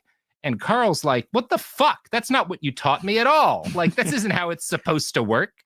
And he writes, he has become unfaithful to himself. And it's interesting, Schmitt's private musings during this period read almost like protest literature. Quote, I was mad with anger about the Prussians, about militarism. I felt like committing the most ostentatious insubordinations. So he's like, I really wanted to rebel, but he doesn't, obviously. He's not that guy. He should have tried a catch-22. As part of his early service, he goes to Dachau, which at that point, we know what Dachau is going to be later. It's a munitions plant at this stage. And he writes, and he's talking about like looking at the conditions in these arms factories. And he says, how ghastly for an individual to be sitting in such a prison. And it's interesting to me that like that's his attitude about Dachau when it's like an arms facility. But he is going to be one of the early, people who helps to fill up concentration camps. Yeah, interesting. So the war and that means that he had the skill set to do that. Yeah, yes. And the personality to do it. Yes. But also the ability to understand that something considerably less awful than Dachau, the concentration camp, is still bad. Mm-hmm. So theoretically, the ability to understand that what he was doing in Dachau, like what he was doing and helping to put people in Dachau was wrong. Could do an ad here, even though that was really depressing. Nope. Ads. Jesus Christ. We're not doing good with the ad transition today, people. It's kind of hard on a subject like this. Yeah. This is my favorite producer on-air host dynamic, by the way, I've ever seen. This is just bummed. Yeah. This is just us in real life. Mm-hmm. Anyway, enough about concentration camps. Here's some word from the Gap. Are you wearing from Baby Gap? The Gap. I do wish it was the Gap. How funny would that be? I do wish it was the Gap, and it's going to be something so much worse that we're not even aware of. I don't know. Is there anything worse than the Gap? Yes, probably. All the things we're about to talk about. Yes, and that's all though. Only these things. So the war ends in 1918, and Schmitt's relief is tempered by the fact, by what appeared to be like the dissolution of the German state. Germany is falling apart as soon as there's like peace happens, and this whole order, the legal order that his whole life had been based on, looks like it's just going to crumble. Like the legal code is going to be gone, the government, the Kaiser's already gone. What the fuck's going to be left? And part of what's happening is that there is a socialist revolution right after peace that like comes pretty close to succeeding in some areas. Units of remobilized or demobilized soldiers, the Freikorps, crack down and start massacring leftist intellectuals with the direct endorsement of the right and the tacit support of social democratic politicians who are like, yeah, it's ugly, but otherwise we won't get to have our democratic state if we don't let the right murder all of these leftists. Schmitt is lecturing at a university by this point, and during the late war years, he'd begun to receive pay for his work as an academic. His office was broken into by what Balakrishnan describes as a band of revolutionaries who are just like, a bunch of young people who are trying to like overthrow the local government. And while he's at a cafe, an officer sitting next to him at a table gets assassinated. And he reacts by growing terrified of disorder. But he's also, it's not just that he's like horrified by these revolutionary moments that are so chaotic and scary. He also recognizes, oh, when things fall apart, you have the chance to dramatically remake society, including the chance to remake the law and the concept of order, maybe in a way that makes more sense. And that's what he's thinking at the time. And so it's also noteworthy that even though he doesn't like the leftist, kind of uprisings that are happening, they scare him. He's not an obsessive anti-Marxist at this point either. And in fact, Balakrishnan notes that there's not really any anti-Marxism in his writings from this period, which he describes as quite simply puzzling. It's like really weird that given how he felt about this, he didn't like go on any rants about Marxism. It's just kind of an odd fact here. And it may have something to do with the fact that he sees this as more a structural thing of like, well, yeah, it's the left doing it right now, but when things collapse, opportunity is made for people of radical beliefs. And so it's the factor, the reality of collapse is more to blame for it than anything. And he's more interested than like ranting about the left. He's more interested in figuring out how to take advantage of those moments, right? Now, this period of chaos would inspire his first great and truly influential book, Political Romanticism, published in 1919. This is a pre-fascist work because, again, fascism isn't really off the ground all the way yet, of what we would call fascist polemics. He's basically listing all of the ideologies that exist in the world at the time, from socialism and monarchism to like liberalism, as flawed. He calls them dead romanticism, right?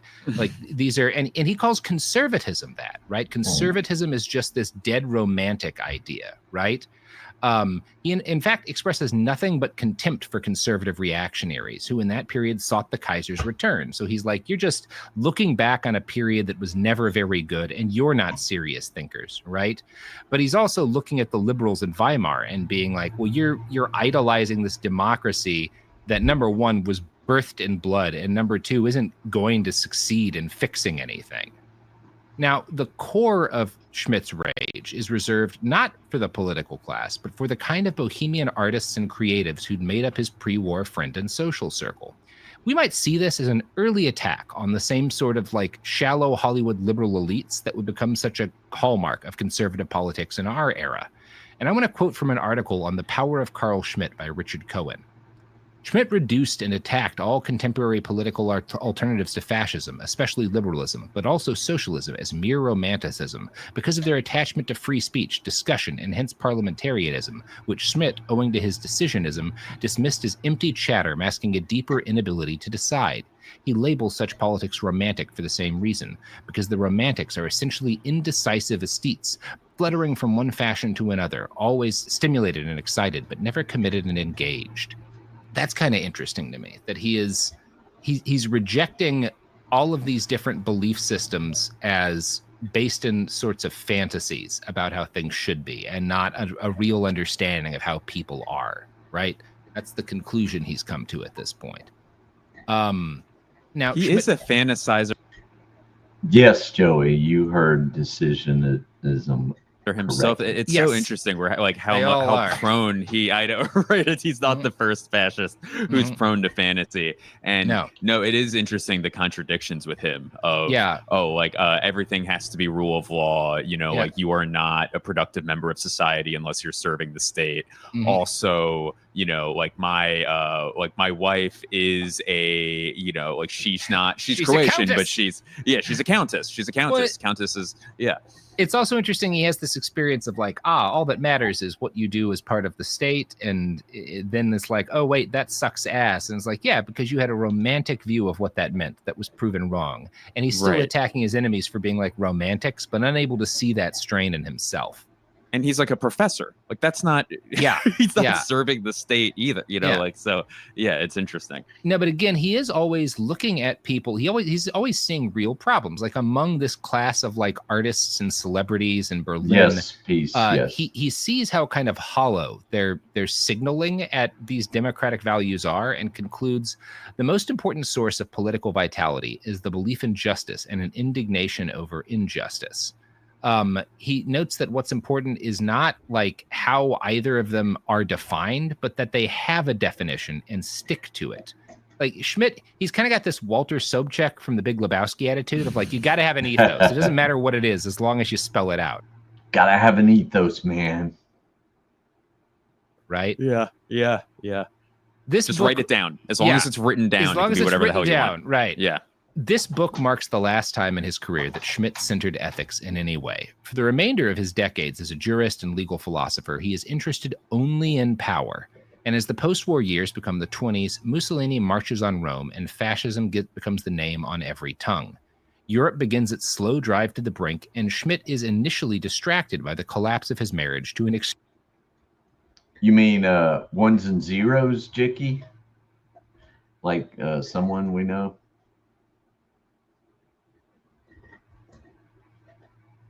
Instead of the grays. extremely obvious con woman. And, you know, things sour, and Carl kind of finds out that Carrie's been lying to him the whole time. It takes 10 years, but in 1922, he files for an annulment on the grounds of willful deceit. It took 10 years? 10 Takes him years. 10 years to realize that he's been had. Carl. She's the hero of this, by the way. She is. Good for She's her. amazing. Yeah, she's the best. I hope she does. She has a good life after this. Me too. Carl, 10 years, my guy? 10 years. Yeah. Well, we know- Carl, sweetheart. Sweetheart. Oh, boy. Carl, Oh, boy. babe, Yep. what's going on? Yeah. 10 My years of love, like, Carl. sorry, I left my real passport in my other skirt or whatever. So Yeah, I mean, that's like Schmitt's racism, right? He just picks it up and tosses it aside whenever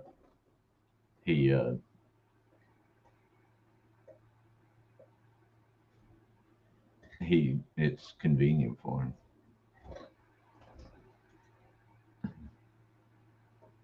Oh man, now that's stuck in my brain. I mean, she did have guilty feet, right?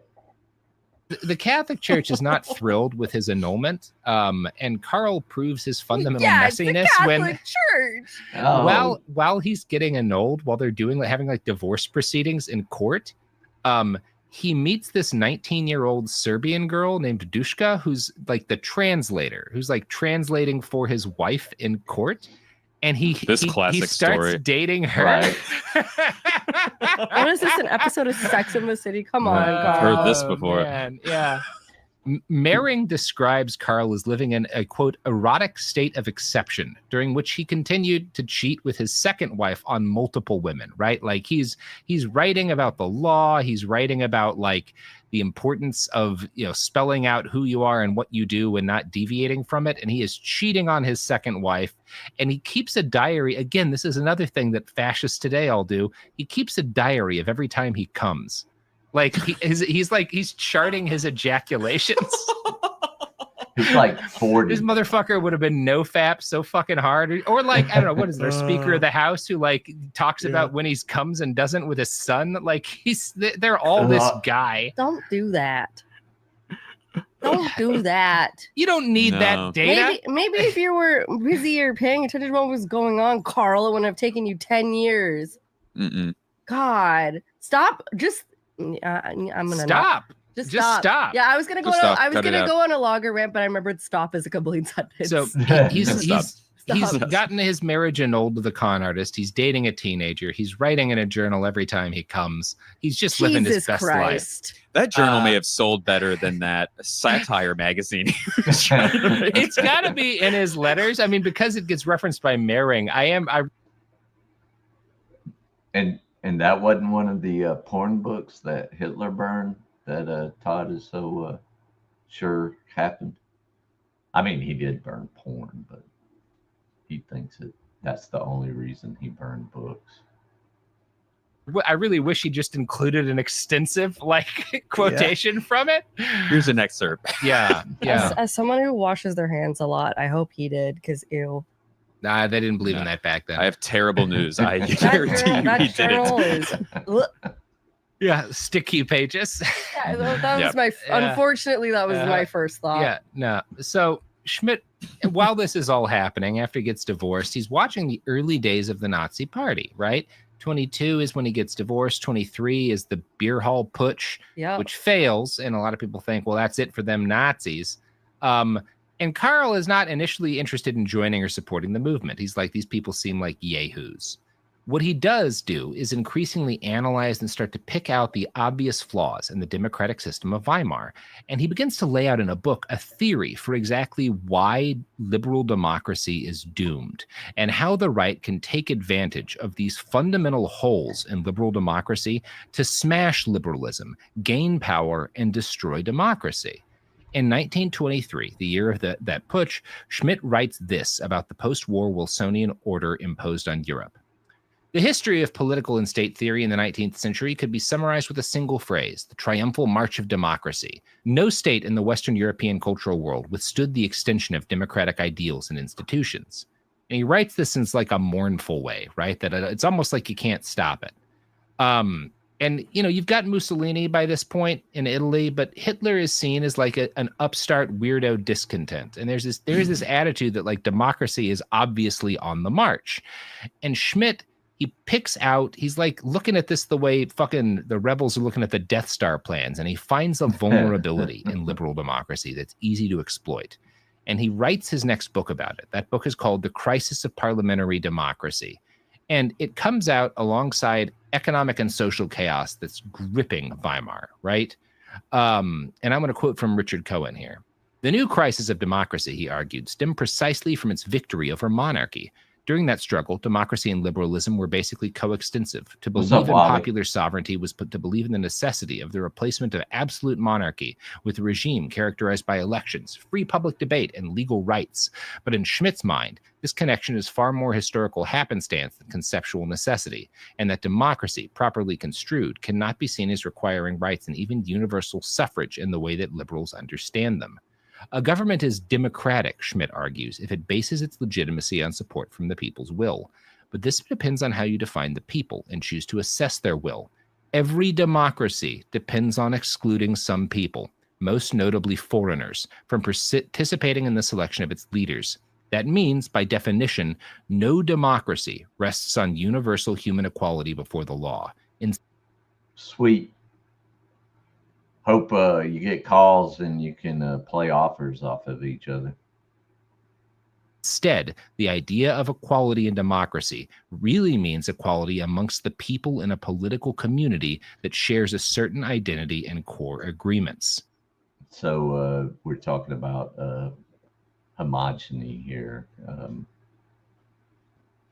This is what Schmitt is going to push for.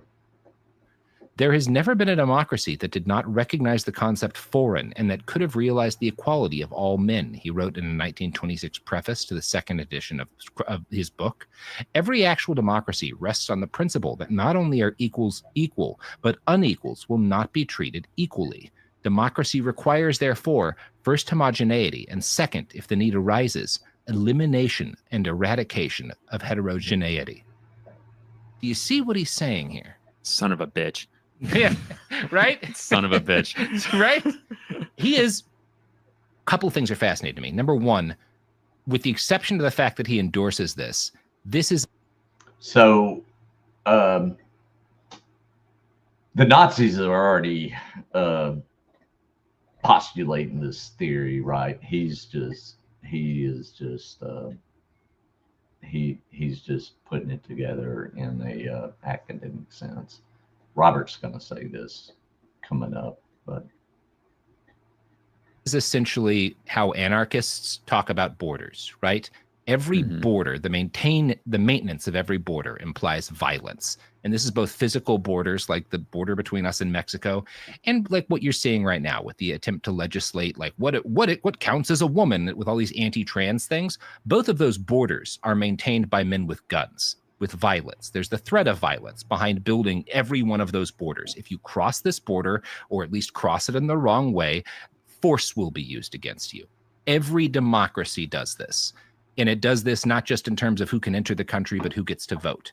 And so even if you're saying nice things in your constitution about these are universal rights of men, these are rights that extend to everyone. These aren't just rights that extend to people who are citizens in the country. These are universal rights that our society universally recognizes. That doesn't necessarily mean squat, because what you do as the reactionary is you find that border wherever it exists and you start pushing inward. And as you start pushing inward from that border, you will start fracturing the democratic consensus that exists until you can destroy democracy. And that's how you gain power as a reactionary movement within a liberal. That's how you destroy liberalism. You find the border that they placed and you start pushing inwards, right? That's what Karl realizes. And that's what he lays out. And it works today as well as it did back then. Just got the chills. Yes. Jesus. Yeah. Oh boy. Oh boy. It's great. Yeah. It's wonderful. It's right. It's correct. I mean. Yeah. No. He has accurately identified the flaw in the system and how to exploit it. He writes, quote, democracy and liberalism could be allied to each other for a time, but as soon as it achieves power, liberal democracy must decide between its elements. The crisis of the modern state arises from the fact that no state can realize a mass democracy, a democracy of mankind. Maybe he'll prove right about that in the future. Maybe he won't, but we've never tried, right? Ultimately, we haven't. The most potent part of Cohen's essay, he described Schmitt's academic work in the late 1920s as creating a blueprint, quote, adaptable virtually anywhere for using reactionary politics to gain control of and destroy democracy from the inside while pretending to be in service of that democracy. Now, elements of this had been discussed by several thinkers, particularly in the context of the U.S. during the era of slavery. But Schmitt's one of his big contributions is that he recognizes race and religion can be used to push that border in, but they don't matter. That's not the only way to delineate the enemy. All that matters is that you are delineating an enemy, right? And pulling them out of being considered part of the body politic. They can be Jews, they can be black, they can be trans, they can be whoever. But what matters ultimately is that you're picking an enemy and you are identifying them as not a part of us, right? And that's the ball game, right? And less than, or less conniving, and a danger to us. Yes, right. It's kind of a kick in the chest from my perspective. That's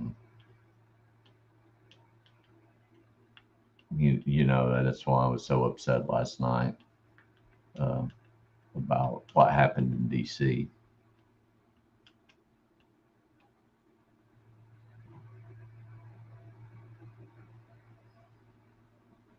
Right.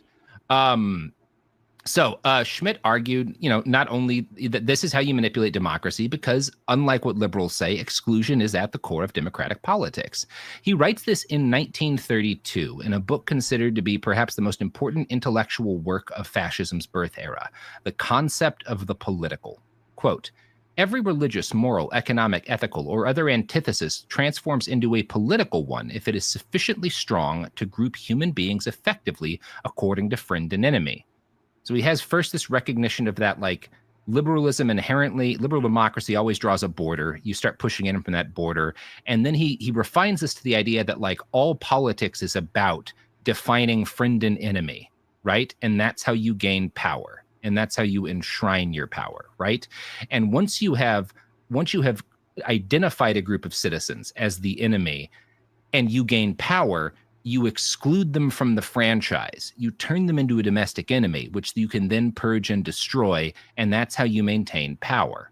Per an article in the New Statesman by Samuel Earle, The specific distinction to which political actions and motives can be reduced is that between friend and enemy, Schmitt declared. His fellow anti-democratic and decorated soldier, Ernst Junger, described what followed as a mine that silently explodes.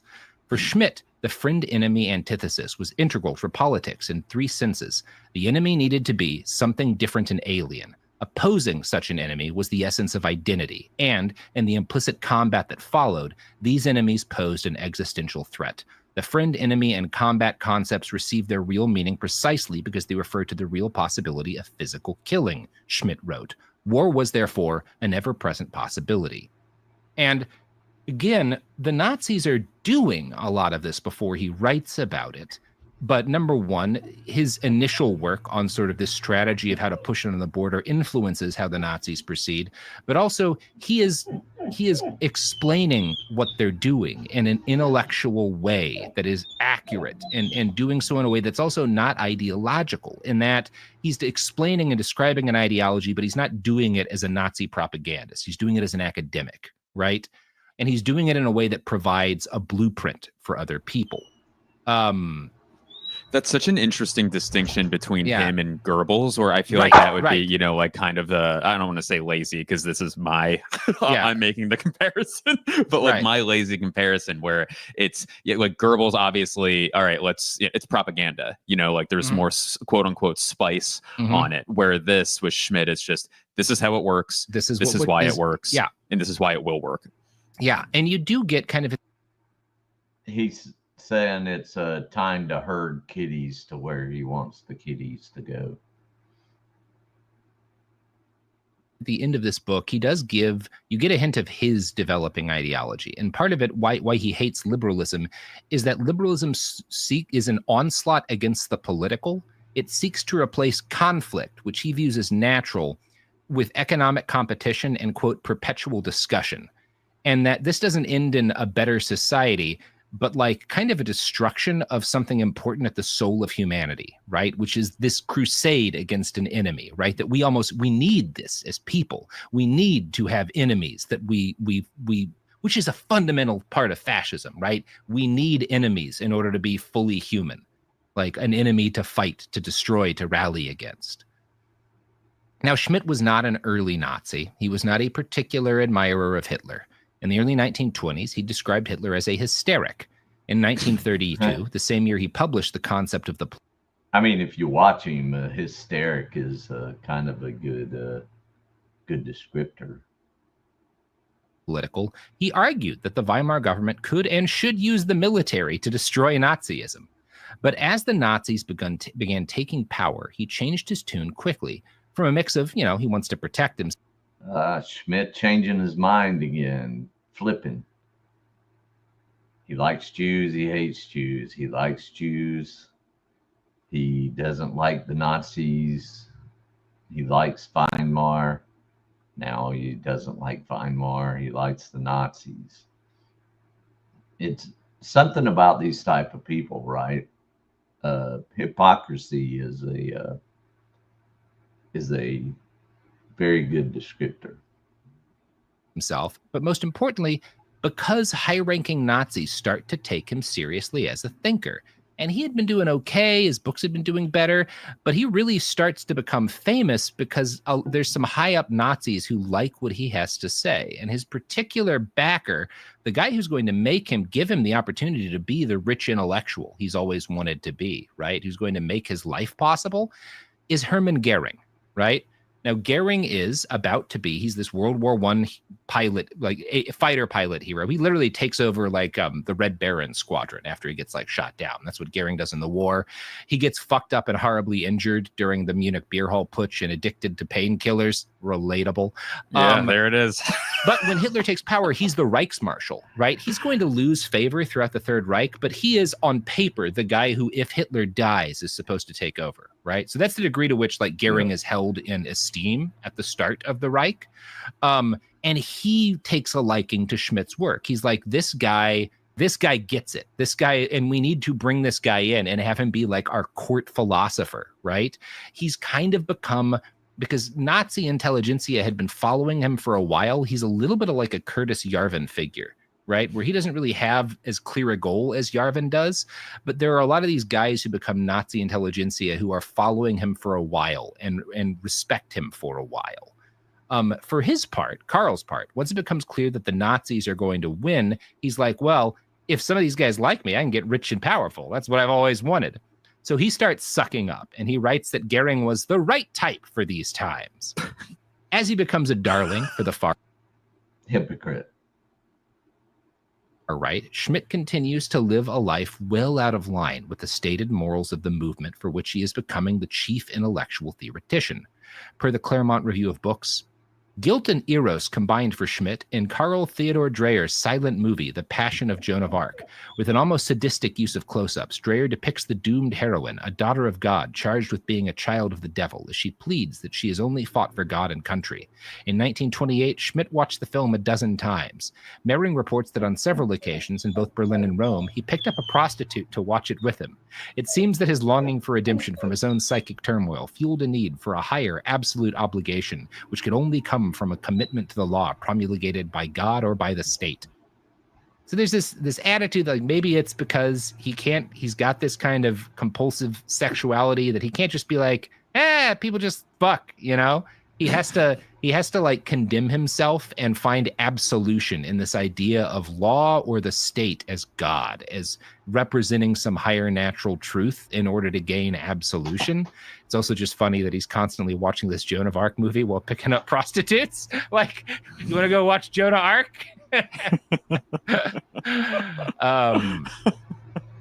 Speaking of watching silent films, Makes no sense. That made no sense. I got nothing. I don't know how to do a fucking ad transition in these episodes. Look, go to Rome, meet somebody nice, watch a movie about a French lady getting tortured, you know? Have fun.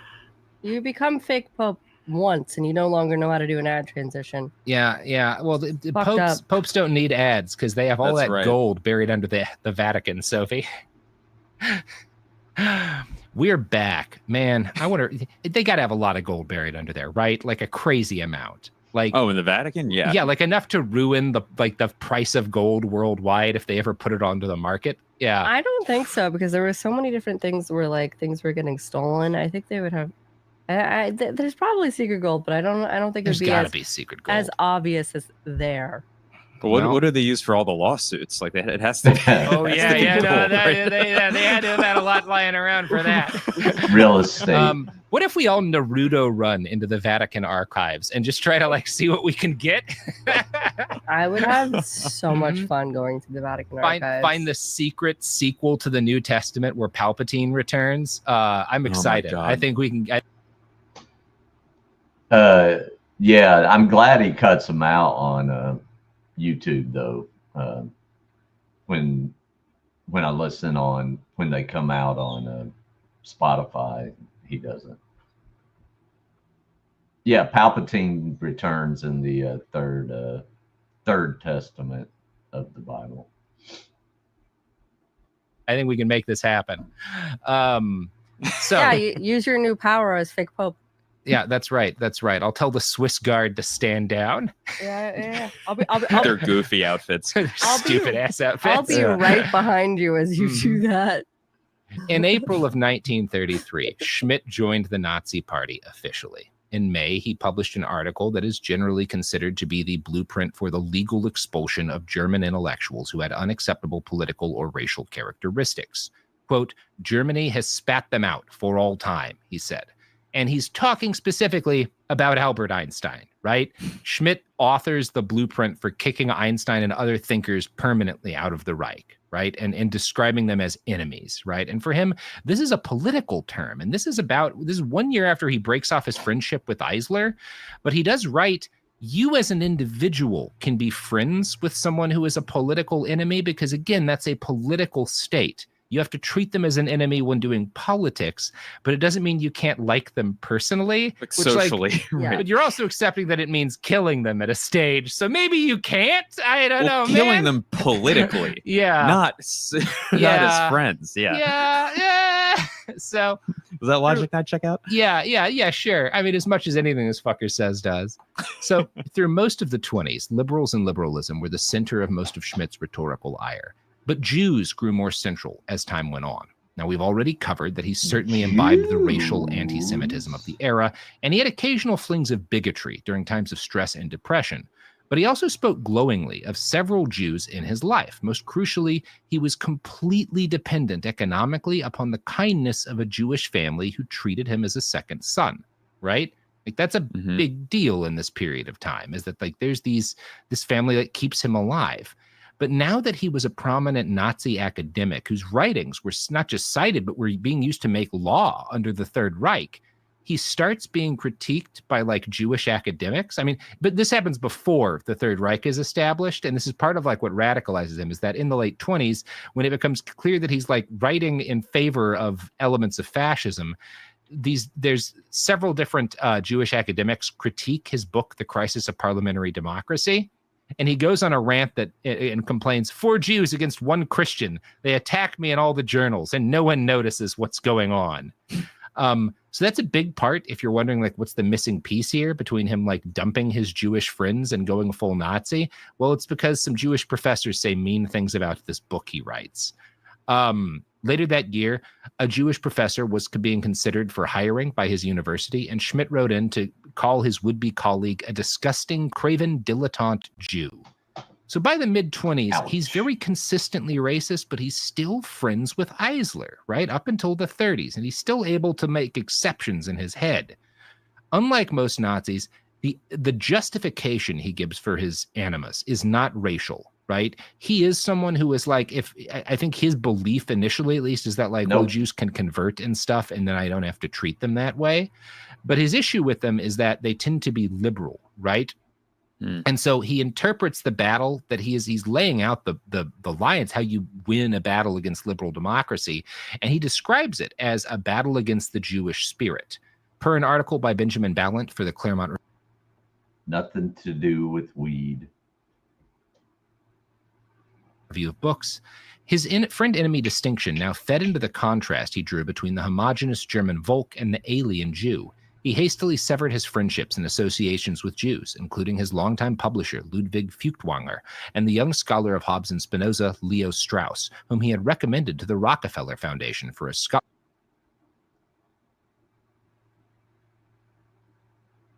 Well, I mean, you're welcome. Bring your friends. Sit down. If you choose to have a joint, have a joint. Listen. Learn. This is for educational purposes, history and such. Fellowship that allowed Strauss to leave Germany a year before. By the early 30s, as he moved from scholarship to polemics, Schmitt no longer directed his counter-revolutionary fervor against Weimar anarchism. And by anarchism, he means the fact that the state doesn't work very well. So he cuts off all of these academic friends, including, have you heard of Leo Strauss? I know the name. Yeah, I've heard of the name. Yeah. Very influential. All of the people behind George W. Bush were Straussians. And when I say that, I'm talking about guys like Bill Kristol, who's now like anti-Trump. Bill Kristol is a Straussian. The Straussians are the neocons. Strauss is initially very close with Schmitt, and Schmitt influences Strauss, and Strauss influences Schmitt. Strauss's career Schmitt is basically his mentor for a while, right? He helps him get this scholarship, right? And then Strauss comes to the United States, and he becomes a core intellectual mind behind neoconservatism, right? So again, the way in which this guy, even though like obviously there's no love lost between them once Schmitt goes full Nazi, because Strauss is Jewish, right? So once the Third Reich gets into power and Schmitt has the chance to actually be making laws, he warps his personal politics in order to fit, the regime that's now in place. No longer does he talk about the state working towards some sort of natural law. Instead, he begins to argue that political sovereignty is constituted in the will of the leader or dictator, who was sovereign and who had no kind of check and could abide no kind of check on his power. Per an article on the power of Carl Schmitt by Richard Cohen, the dictator's will is arbitrary and must be arbitrary. This is not a fault for the fascist, but the highest virtue. The dictator's will is a pure will, unchecked and unregulated by any exterior consideration beyond itself, like a god, like the god. Only as such is it a truly sovereign will. The dictator can never be challenged, in other words, because there are no grounds upon which to challenge him. Thus, any challenge, any criticism, no matter how rational, realistic, or good-willed, is by definition betrayal. From the standpoint of all allegedly legitimizing authorities, whether ethical, populist, hereditary, religious. This is what I was talking about earlier. Why he started this early in the 19s, right? When he was talking about how dare the judiciary put a check on power.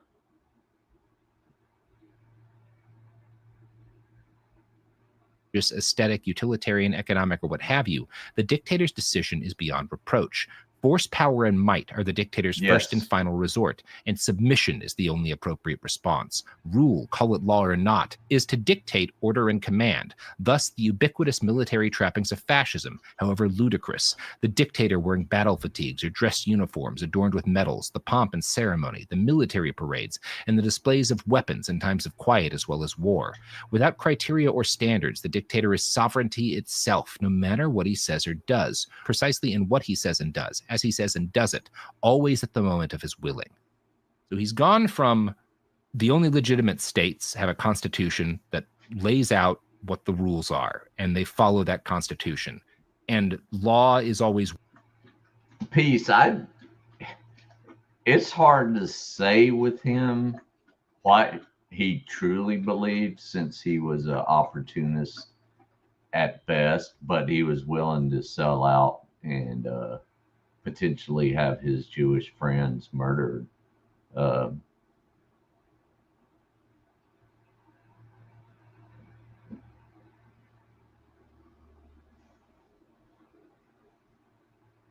not sure.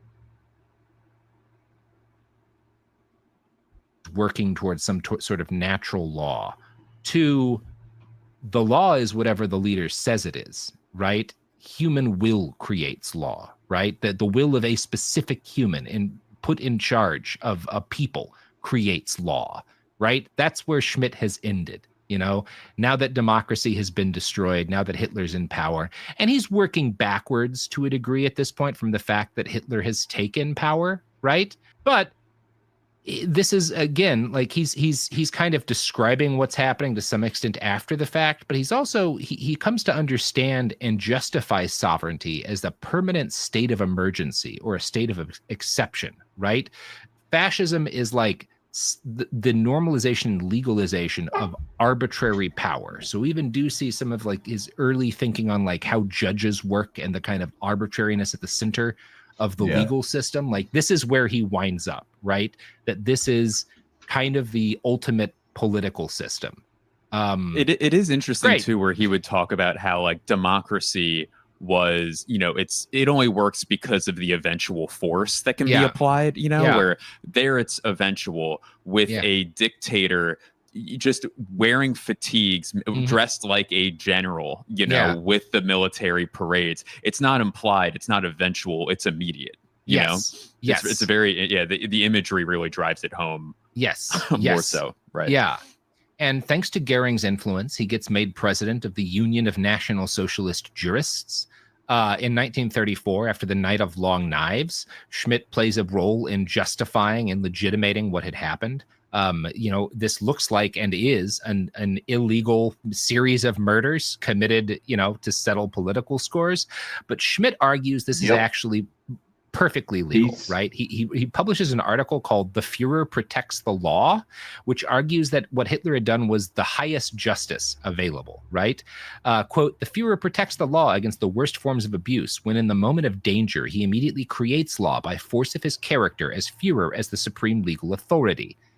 And again, I think we have to look at maybe where we're headed with some of these courts questioning the decisions being made by Trump, by diktat. This is already what Trump's people believe. Trump creates law by force of his character, right? And, you know, Schmitt has provided a justification for purging people in situations like this, right? Because the Führer has to protect the law by carrying out illegal acts of violence, because he then creates a new law. And so the concept of law fundamentally is protected by the Führer doing this. So there is no lawlessness. There's never a gap. It's the there's new lawlessness. dictator's law. There's lawlessness if there's a conflict, right? Right. Between the Führer and power. That's lawlessness, right? And that's what Hitler was fighting against, right? That's why he was protecting the law by doing what he did. He celebrates, like when the Nuremberg laws come in, he describes it as proof that the National Socialist state is a just state. And then in 1936, he helps convene a conference on how to get rid of Jewish influence in German law. He gives a speech where he blames the Jews for hollowing out the German, healthy, Volkish German way of thinking of the state. And he calls for a purification of libraries that includes a separate system of citations for Jewish authors, right? So there he is explicitly endorsing book bannings, the purging of books written by friends and colleagues of his, a separate way of classifying them, because obviously Jewish law is a danger to good Germans, right? Well, and they made fun of him. They hurt his feelings. They talked shit about his book, his awful right? writing, right? So he is deeply complicit in the early Third Reich and in the. I wonder if, again, did he throw his cum book in the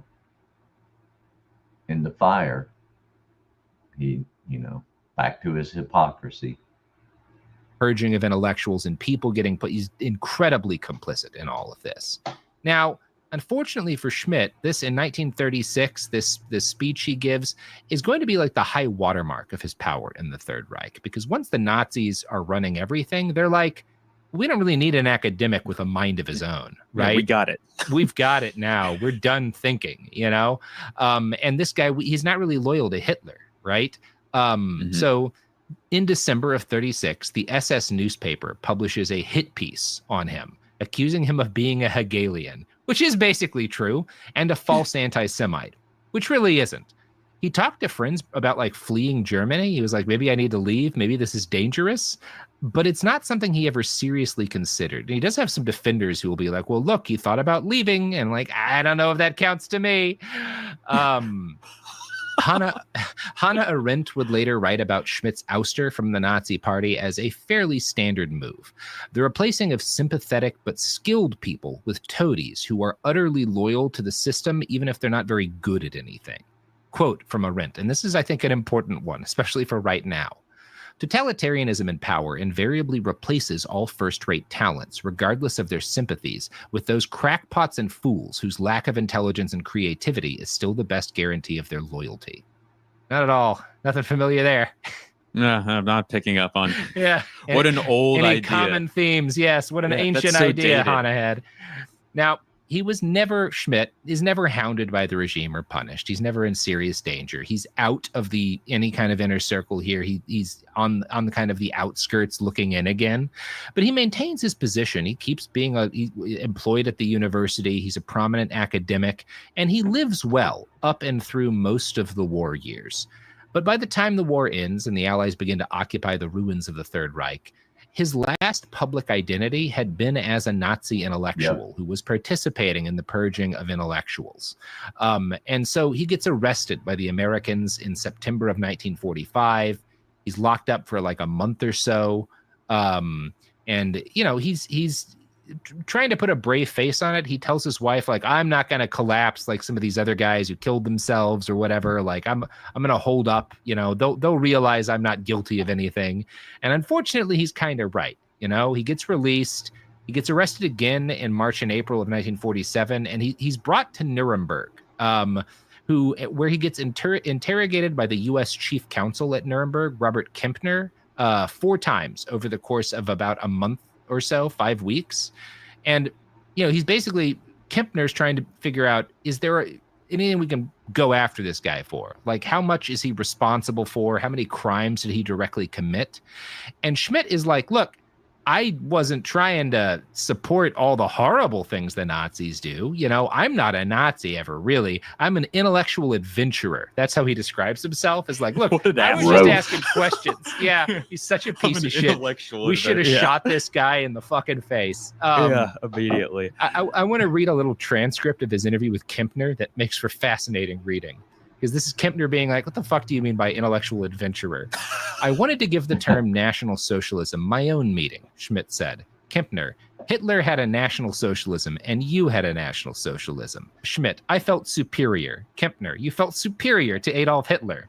Schmitt, intellectually, of course. He was to me so uninteresting that I do not want to talk about that at all.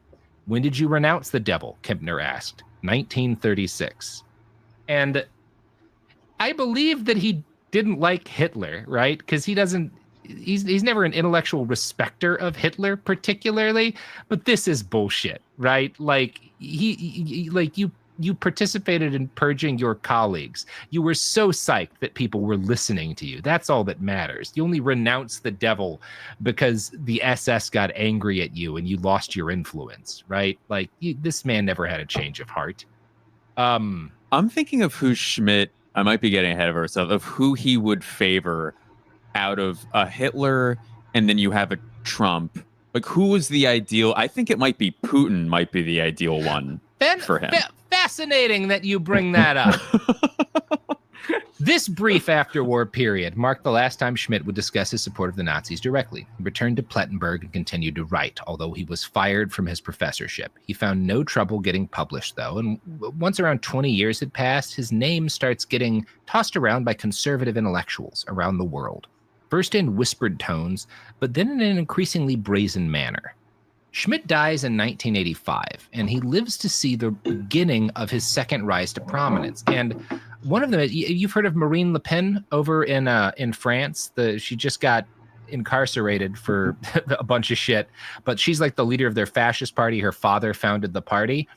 Her father is a Schmitt acolyte. Her father, the whole blueprint of the French far right is directly taken from Schmitt. That's why it's so centered on immigrants and immigration, right? Like they are very consciously, the French, I think it's the National Party that Le Pen leads, is their whole blueprint is Schmitt. Schmitt is the guy, like they're openly citing and quoting his writings at the very start of that party.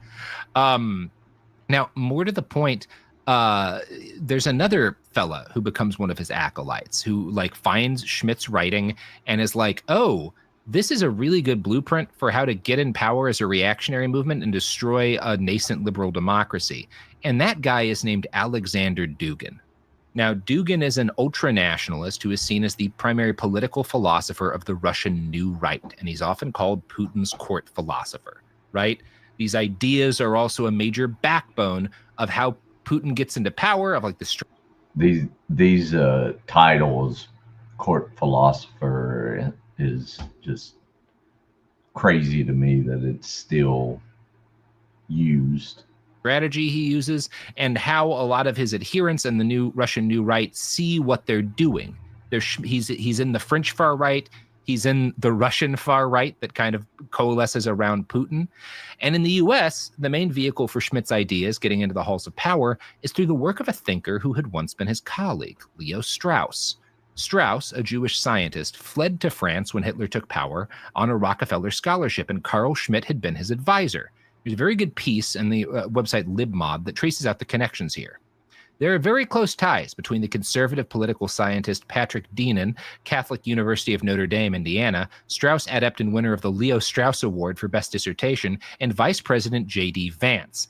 And he provides a couple of quotes from Schmitt and from Vance. One is, this is a Schmitt quote from 1922, "Authority proves that it does not need to be right in order to be right." And J.D. Vance saying, judges aren't allowed to control the executive's legitimate power. And you might even add in some of those statements that Vance made about like Haitian, like literal lies about Haitian refugees, where it's like, it doesn't matter what's true. You make it true by having power, right? There's another quote here from Schmitt in 32. "The rule of law means nothing other than the legitimization of a certain status quo." These are all very you could hear basically these fucking quotes being trumpeted, you know, among Trumpists, among these like unitary executive theory guys. And that's kind of, it's both Schmitt's thinking first starts to influence the American right in a major way with like the neocons, who are kind of influenced by him partly through Strauss, guys like Bill Kristol, right? And David Brooks, right? These guys who are very influenced by Strauss. But by the time Trump comes around and things have gotten too extreme for them, the like people like Curtis Yarvin will just quote Carl Schmitt. He's a huge fan of Schmitt. Like he brings him up constantly. J.D. Vance is fans of a Strauss scholar who himself is influenced by Schmitt. Like Schmitt's thinking is all throughout the entire right-wing project worldwide, you know, from France to Russia to the United States. There's pieces of him everywhere, even though most people are not taking his work directly, but they're influenced by thinkers who were influenced by Schmitt, and who adopted some of his ideas for their own. And most importantly, the basic strategy that Schmitt laid out, I mean, it unfortunately still works quite well. Yeah. Crazy. Yeah. Crazy. Yeah. Great. Anyway. Yeah. Anyway. Yeah. Anyway, I'm sure that'll go away soon. I'm sure Yeah. we have nothing to worry about. Mm-hmm. Yeah, I think we've got it. I think we'll knock it out. You know, this JD Vance guy, he's not high up in the government or anything, right? No. Like I haven't heard of him in years. No, me neither. Haven't heard of him in years. By the way, you should read his jizz book. It's his cum diary. Yeah. Hey Hazel, who's your best puppy? Well, I mean now, you know, like he can hear me. Who's the best puppy, Hazel?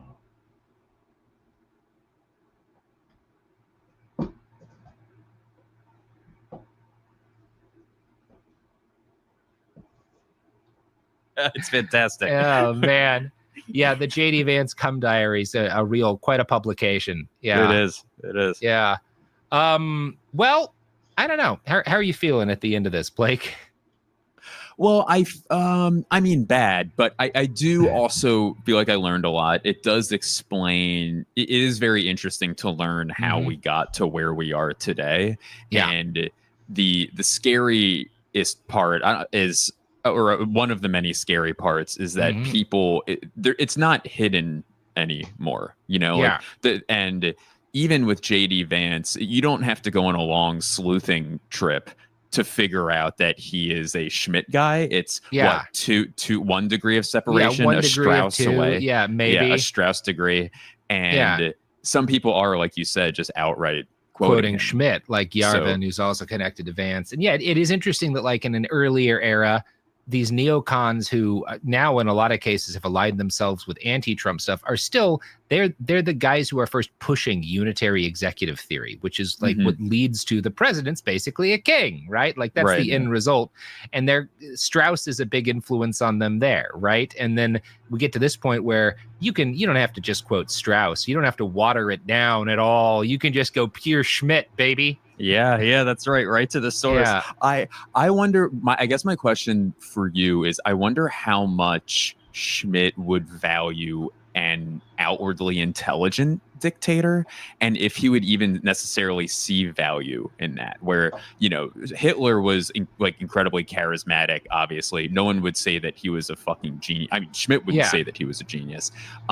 Trump is obviously not is outwardly stupid but very charismatic, obviously, and he's got a kind of cunning that's very effective for what he needs to do. Yes. I wonder, you know, like you have Saddam, who is his, like, he had the dress, you know, like he looked the part. Like I do wonder if Putin, do you know of any like outwardly, you know, even like faux intellectual, you know, like, oh, actually, I mean, we were talking about earlier, Schmitt is a very smart guy. He's just horrendously evil. So can you think of any dictators who were like learned dictators? It depends on what you mean by learned, right? Because like, you know, Stalin makes a lot of hideous mistakes that cost a lot of people their lives, particularly in the early stages of the fighting with the Nazis. But like, is an educated man who like has read extensively, and you know, like he's not like a rube, right?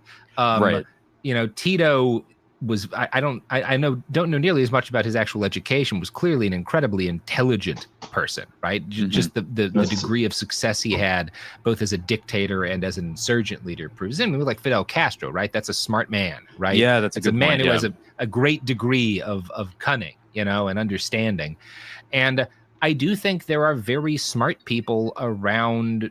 I don't think Peter Thiel's dumb. I think he's nuts, and I think he Weird. has some blind spots and a freak, but he understands how to do certain things very well. There's kinds of intelligence that he has.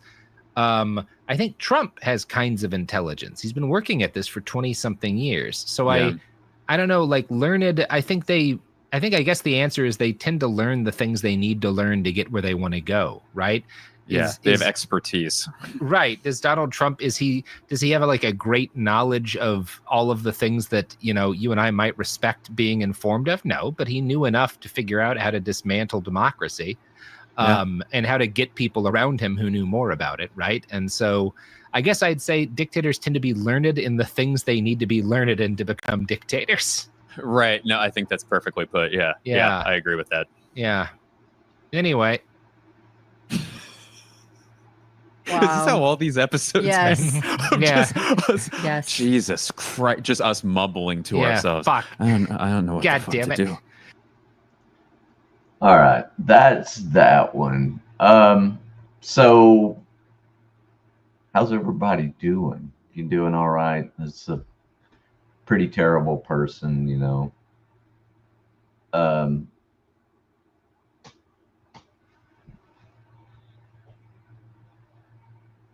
Tito, I looked it up while he was talking. Tito only made it to the 4th grade. Horrible dude, yeah. But there has to be checks on power, right? Congress has not done anything in 30 years to check power. The courts are doing things now. I don't know how you feel about it or not, but it is putting a check on power.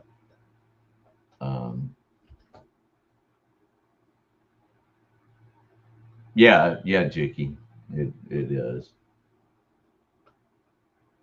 But you see these through lines, and a lot of people say that there's some inevitability to going from a democracy to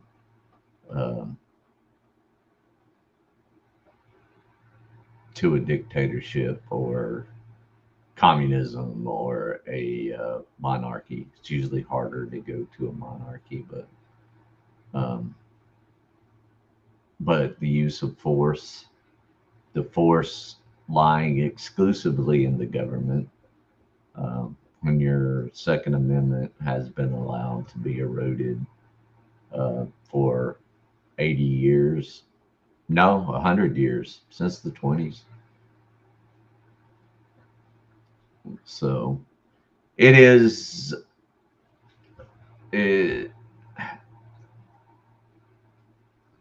I hope it's not inevitable cycles, Jicky. I don't want to be a conspiracy theorist about that. It feels like it sometimes. It feels like all hope is lost, but you can't lose hope. You have to push for the government you think is best. And that's why tribalism is so dangerous. And I want to say that it's not just the right. You hear me and Jeff talk about it all the time, the horseshoe effect, right? You have your centrists, and then the further you go left and the further you go right, you come back and you're right here touching each other. The shooter in DC was a leftist. but you have far right that are just as anti-Semitic, right? Um, just a lot of that stuff. Um, you see your Asmongold's and your Todds, and then you have your I iDubbbz and Anissa and Hassan. Um, that's very unusual piece. That's always been a staple of the right. I was um,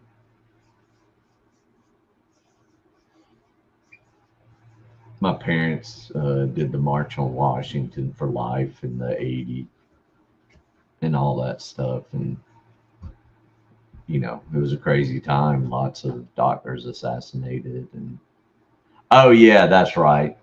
He didn't. I've seen like late millennials and Gen Zers say that they wanted to sue their parents because they didn't consent to being born. So, like, then I want to sue you for all the support. So he's like Schmitt, Juki.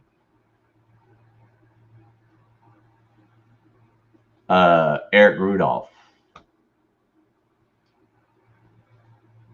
did the Atlanta bombing.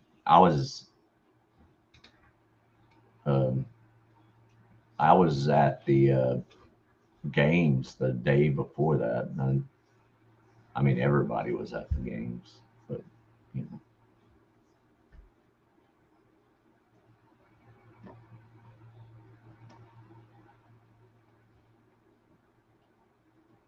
So I was home for leave or something.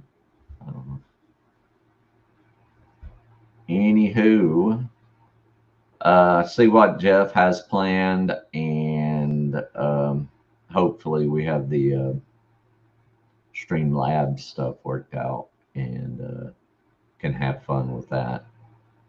I like doing it. I just, you know, it just decides to change on you on its own though. So, all right, you guys, it's been a pleasure spending the last almost 3 hours with you, but I gotta eat before we do anything else. See y'all.